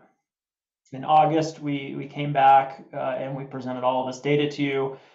You did take an informal poll that evening where 6 of you concurred with our staff recommendation that entering into a right-of-way agreement and a backbone lease with a private party to achieve these desired outcomes around broadband was the right next step for the city. That night, we highlighted that in the current fiscal environment, this option, the staff recommended option, is really the only approach that works financially for the city without nearly doubling our city debt and imposing a nearly $14 million annual burden on the general fund, which would likely come in the form of a new sales tax increment. This option is also the fastest time to market of the options provided, meaning our constituents would receive more choice more quickly. It's also the lowest risk for the city, where we can take the position of encouraging more investment from private providers, both new and incumbent providers, to improve the reliability and cost without really impacting the city's financial position in the broadband market if we were to do it on our own.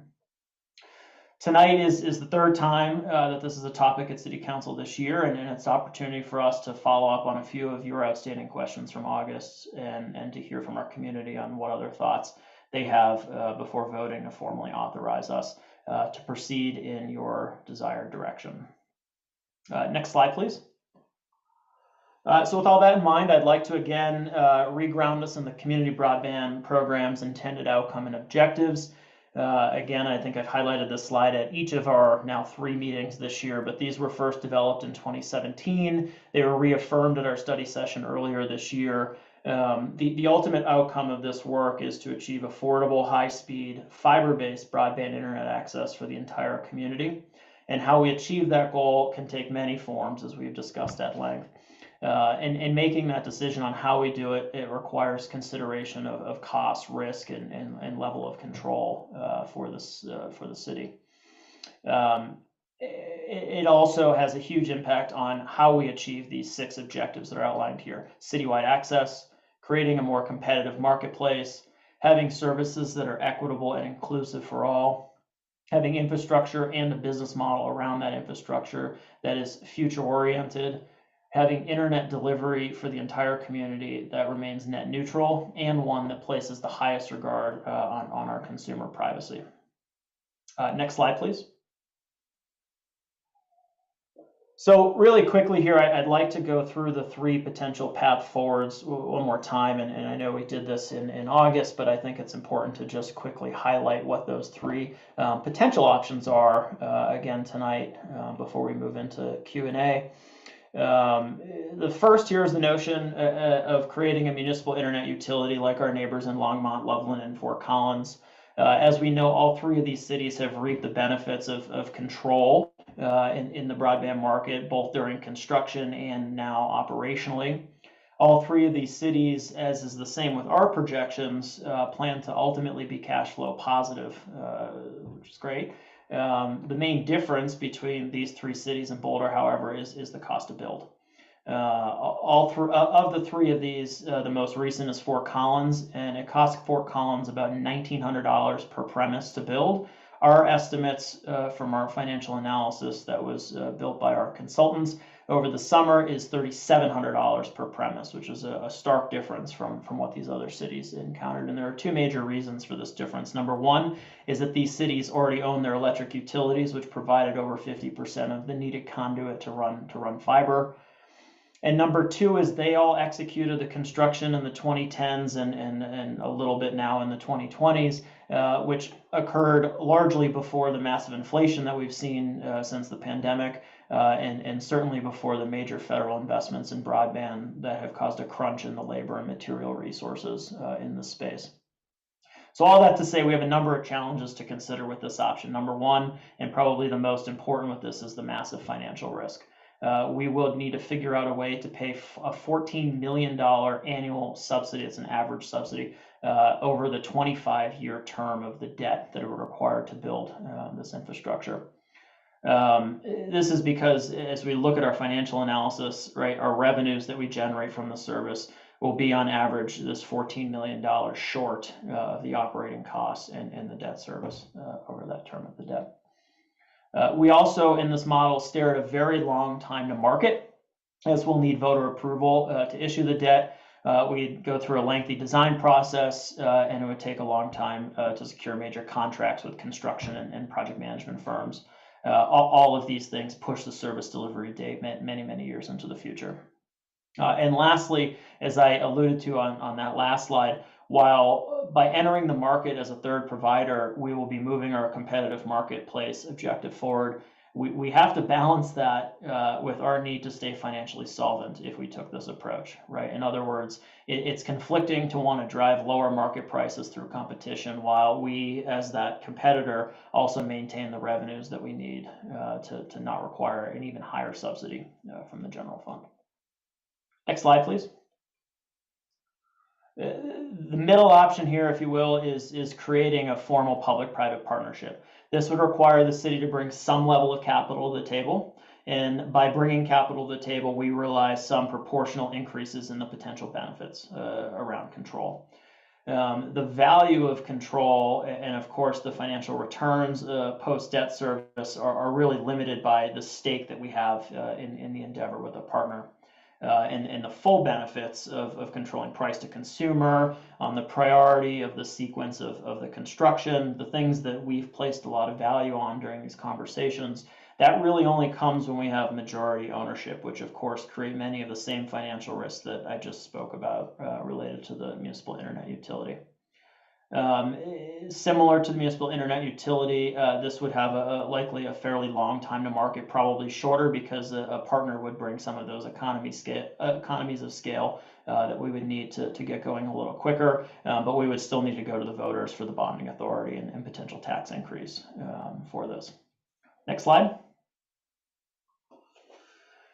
So lastly, and as mentioned here on the slide, this is our staff recommendation, is the idea of creating a non-exclusive backbone lease and right-of-way agreement with a third party that would bring both operational expertise into running an internet service and private capital to build off of our backbone into the neighborhoods and to premises across the city. There is very strong market interest in this model. And we're seeing variations of this model used all over the country, including in many municipalities here on the Front Range. It represents the lowest risk option for the city, both in terms of this deal and any potential future deals or investments the city would like to make either on its own or with other potential partners. And to that point, it's really the most flexible option. And we talked about this a lot in August, right?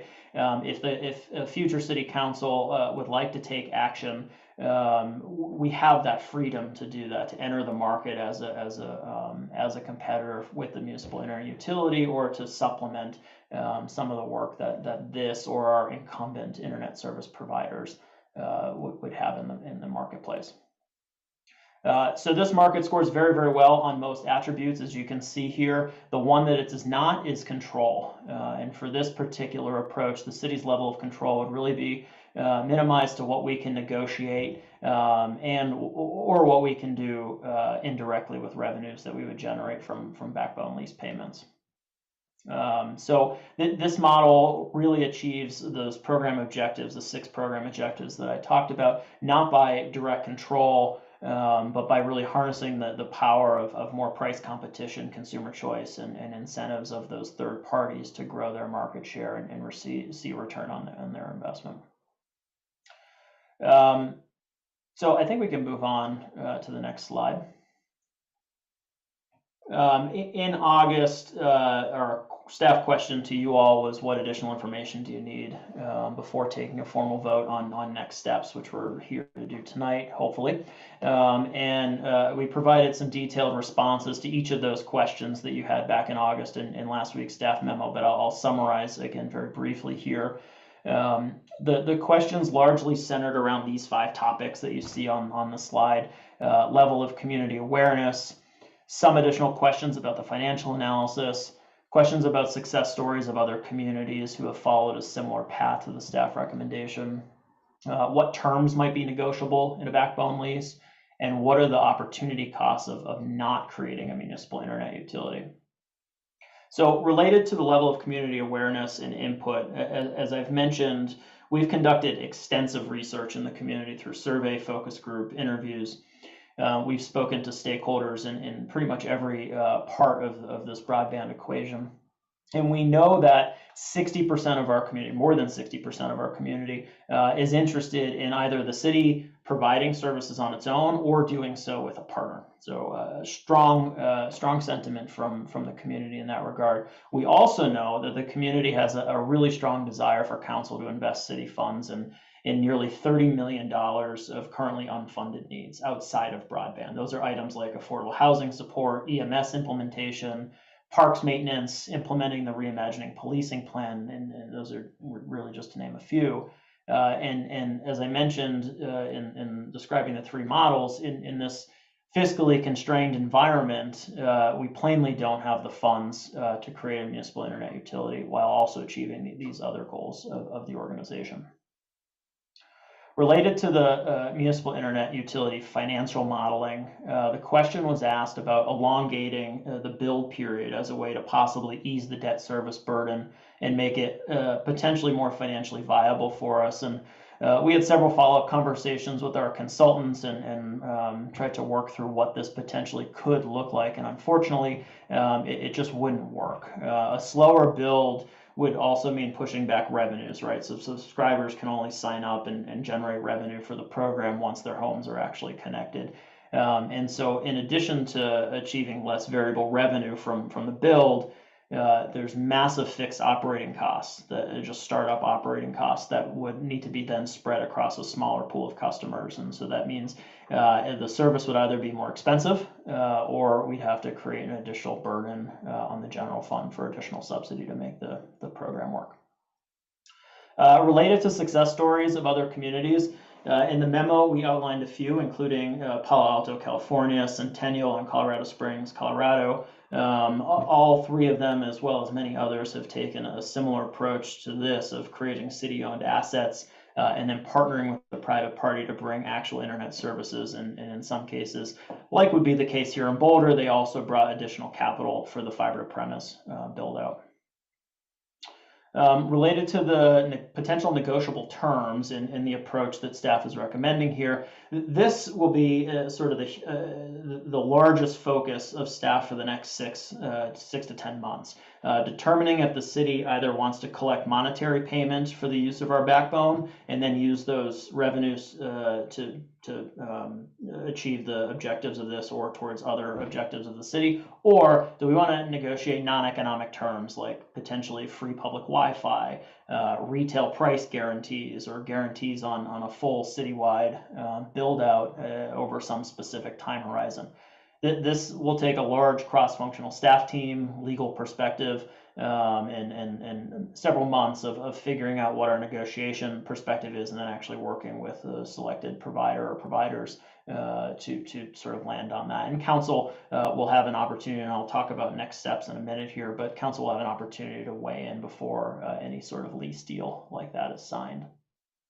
And lastly here, related to the opportunity cost of not building a municipal internet utility, ultimately, this just means that we're yielding control of both the physical assets that are built by the private party and the operations of the internet service to that private party or their subcontractor.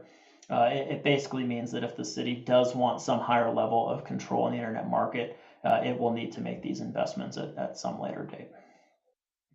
Next slide, please.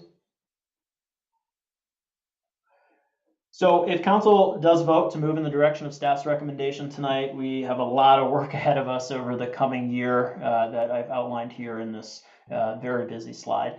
Hopefully you had a chance to see it before the session tonight. But we will immediately begin on requesting proposals from private entities. We'll then select one or more of them to negotiate, as I just mentioned, a backbone lease and create a right-of-way agreement with them to access our right-of-way to start building. We'll also take on an extensive body of work that's actually already started to plan for how the city will manage the permitting, the construction, the legal, and the ongoing strategy components of this program with the private entity sort of involved.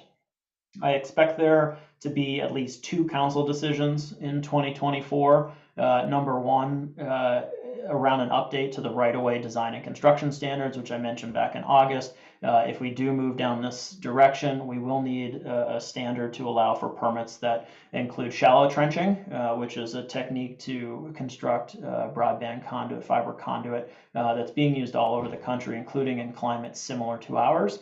Work on a proposal related to that, again, has already begun, and that would be something that would come in front of council. I also expect us to come back later in the year for you to hopefully adopt the terms of a lease of our backbone assets, because it will likely be a lease that extends past the 3-year limit requiring council approval. And we would obviously like your input on the terms of that agreement. Next slide, please. Yeah, so lastly, before we go into discussion and questions, I just want to reiterate that tonight is really not about making an end-all be-all decision about broadband access in Boulder. It's really about taking a step to move our community forward, using the power of private investment that we know is there in this fiscally constrained environment to answer these urgent calls from our constituents to take some action.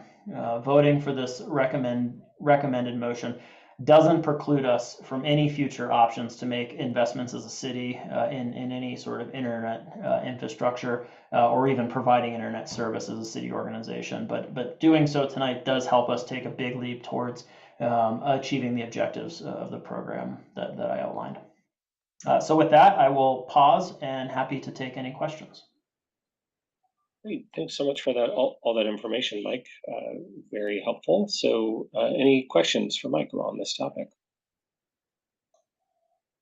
Mark. Yeah, I do have a couple.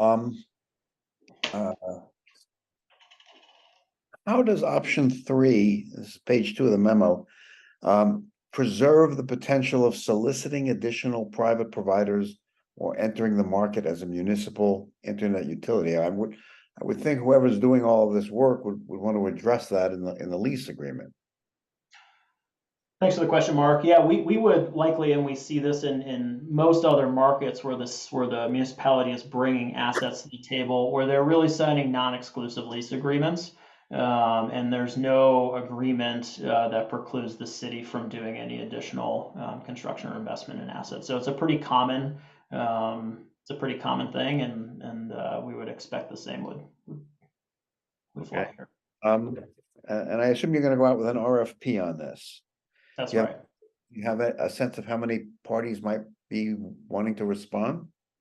We conducted an RFI last May, May of 2023, and we had 8 responses, 5 of which we believe to be fairly viable options for us. So hopefully at least 5.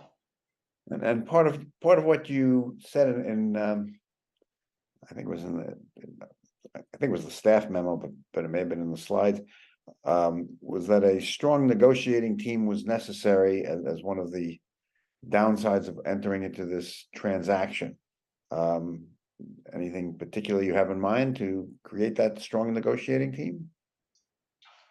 Yeah, I don't think it's a downside. I think it's a challenge, really, and I think it would require a cross-functional team that really represents the broad needs of our constituents in this space. We would likely need some outside counsel who has negotiated these type of deals before as well.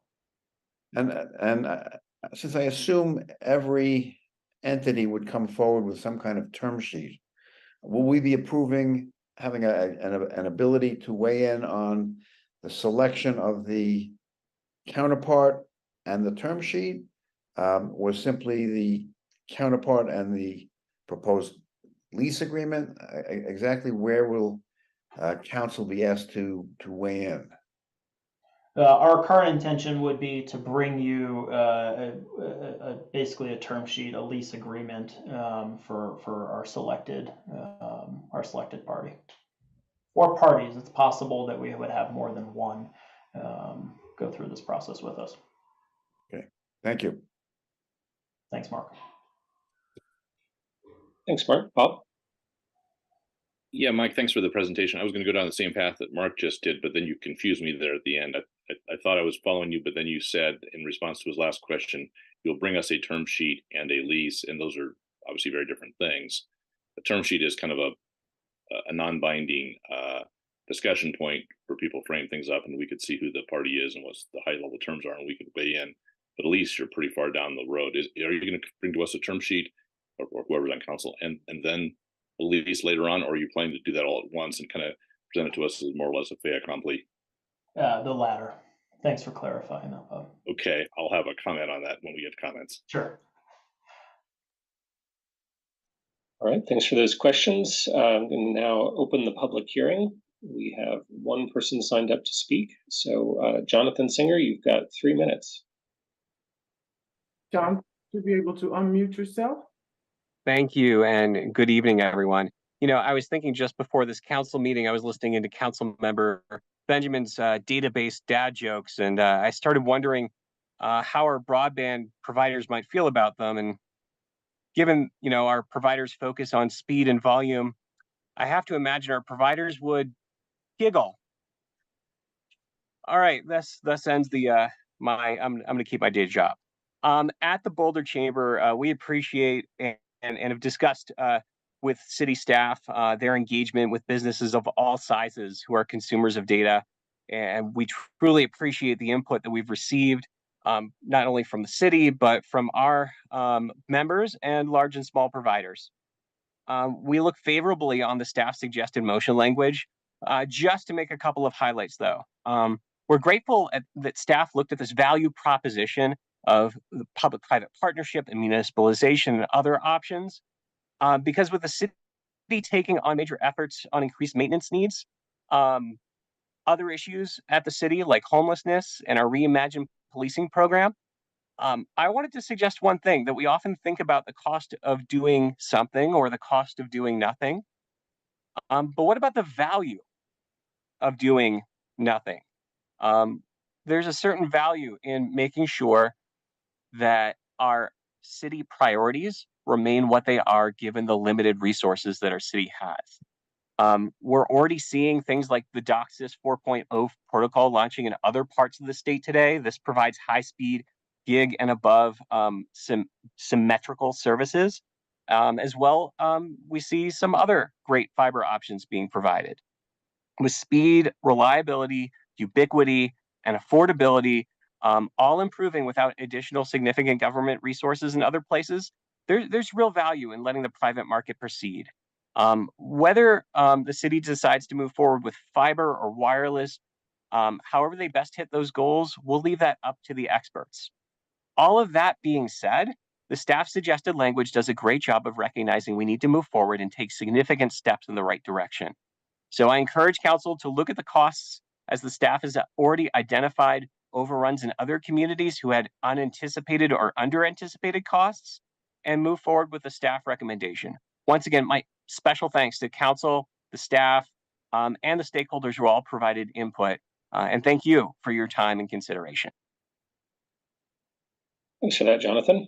All right, I'm going to close the public hearing, bring it back to council for comments. Bob, it sounded like you had one. So. Sure. Thanks, Aaron. Yeah, Mike and Nuri, I guess my suggestion to you is that you bring this back to council several times during the course of 2024. I understand Mike's timeline and where he wants to end it up, but I think if you bring this back as a pretty fully baked thing, you really run the risk of actually slowing things down, because whoever's on council may not like what you bring back. And so I would suggest 2 or 3 touch points during the course of the year next year. I know you're going to issue an RFP, Mike, and that's great. And I guess the first touch point would be to report back, what the results of that RFP are and who your preferred provider is. That'd be, that's probably just a study session. It's a short presentation. And then you're going to move on to a term sheet with that preferred provider. And I would bring that back to council and see what council says about the proposed terms and conditions. And then obviously bring it back finally for approval of the lease. I really think this is a really, really big deal. It's probably one of the more important things that the city will do next year. And I don't think there can be too many touches with council to weigh in, because you want to find that where the landmines are early rather than waiting to the very end, because I think that's just going to end up slowing you down and embarrassing everybody. So that's my counsel to you is to come back frequently as you move through this process. Thanks, Bob. Lauren, Matt, and Mark. Thanks. Yeah, I strongly agree with what Bob just said. I think that for a variety of reasons. I mean, I think a lot of the goals of this project, in the slides it said, you emphasized affordability over and over again. And we talk about our community broadband objectives being future oriented, net neutrality, consumer privacy, all of these things we have essentially no control over except through the lease agreement itself.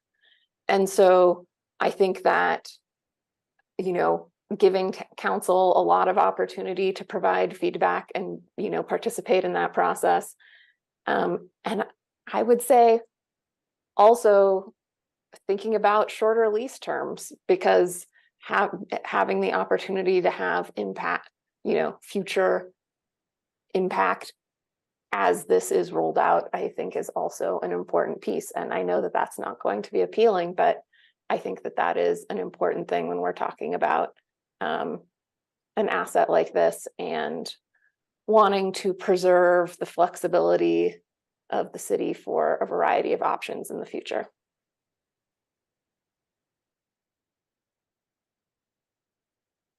Thanks, Lauren. Matt, Mark, Rachel. I appreciate that. I kind of torn on this in the sense of where the comments lie. I tend to not disagree with sort of the touch points, but I'm really worried we're going to be micromanaging this thing into oblivion. So that's a concern I have. We are not the experts. And maybe Bob is to some extent because this is what he did for a living. So I'll give him that. But I'm worried that if we've fallen into this trap before, where if we're touching an object or having so many check-ins, we end up micromanaging ourselves into oblivion, and that itself is poor governance. And so I just want to be real mindful of not baking in too much of that, and letting those that know what they're doing do the work. And it's effectively like kind of, we're managing contracts. We don't do this with contractors who are building our buildings, who are cleaning, the medians. We're not micromanaging every of the thousands of contracts that Nuria and her team are doing all the time. So I'm not sure why we would want to do this here. I know it's new. It's the cautionary tale of over micromanaging. Thanks. Teresa, would you like to weigh in before I go to other councilors? As you have this conversation, I do want to highlight that, typically we would provide an agreement as part of the RFP process. And so rather than wait till the back end, we probably would need to think about timing if council wanted to weigh in. Okay, thanks for that. Mark? Well, I want to speak in support of what Bob said. For one thing, I'm not sure this council has ever shied away from micromanagement. And this would be an unusual circumstance if we did so now. But more to the point, I think, a term sheet might be digestible and we should be able to look at it. By the time we get to the lease, I don't think anybody's going to be going through paragraph 72C to see what the notice provisions are. So I think that the key is to have some buy-in from council upon the selection of the vendor and the proposed basic terms of the deal, and then let the negotiators go and negotiate something that is consistent with that. And I think that will minimize, well, to the extent possible, our micromanagement, and at least give us one or 2 points at which we can at least take a look and see if there's anything problematic about the vendor or problematic about the terms and conditions. And, we're talking about the major terms and conditions, not, as I said, not the notice provisions of page 172. So I think Bob is correct. You do want to have a couple of touch points here where we can at least weigh in on a general basis and then free up the negotiating team to go do its business. Thanks. Rachel, then Nicole? I think I agree with everything everyone just said, which almost doesn't make sense, but I like Matt's idea of not micromanaging, but I also like the idea of check-ins. I just wanted to remind everyone that council meeting minutes are so precious and you can meet outside of council. So we did have a meetings, right, with Mike to talk about what he was looking at, and you don't necessarily have to do it on a Thursday night. So that might be a really easy way to get a check-in. You're going to have a new council again, so who knows what anybody's going to think. So I like the idea of a check-in. I like the idea of not micromanaging, and I think probably you could do a check-in on a Thursday, but not 2 or 3 of them. So maybe just one at a midpoint, and then just make sure everyone's comfortable with the direction you're going. So to the extent anyone wanted it, those are my thoughts. Rachel, Nicole? Yeah, I think I'm aligned with Lauren, Bob, Mark on this one too. Just because this idea of internet access is such an important one. There's so much potential for harm and also for just making sure that people have safe access to the data that they need, to not being charged more for certain types of uses. So I would like to see it a little bit more than usual, and I'm typically very not micromanaging, but this is one that does feel really important, and I think it would be good to have that. And Teresa, I heard you say a little bit more before we actually get to the RFP and contract and everything, and I would be open to that. I think the idea of having some meetings outside, just one-on-one meetings with the team, does sound like a good idea. And there's also a lot of value in us coming together and talking about things in a way that we can't do in these offline meetings. Thanks, Nicole. Well, I'll go ahead and call myself kind of for summary purposes. It sounds like there's some strong interest from council in having an additional check-in or two, so of some kind. And so maybe this is something that you all could think about and maybe propose, okay, here's a good point where we could come back to council. Here's another one. Maybe there's an IP at some point. Maybe there's a study session at one point. We're not going to figure that out exactly tonight, but definitely strong interest in having some additional check-in with council as we move forward in this direction. Mary, do you have a thought on that? Yep, I would just say that I view the interest in an update as interest and passion in the subject and not a desire to be micromanaging. Yep. So we'll take it as such. And so we're hearing it, and we will make sure that we come to appropriate intervals when we let you know how we're doing and what we're doing. But we hear it, and much rather want to hear the perspective that council has earlier on than later. And so we will adjust accordingly. Very, very well said. Thanks for that flexibility. And with that exchange, I wonder if anyone might be interested in making a motion.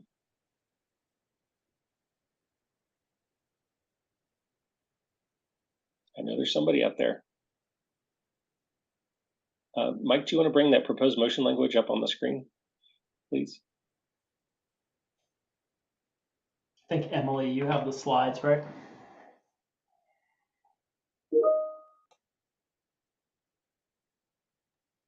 I can make a motion. I got it right here. Okay, Matt, please. I'll make a motion directing the city manager to proceed with the negotiation of an agreement with a private party to deliver on community broadband objectives. Second. A motion and a second. Alicia, what kind of a vote do we need on this one? I would prefer a roll call vote, sir. I thought you might. Let's do a roll call, please.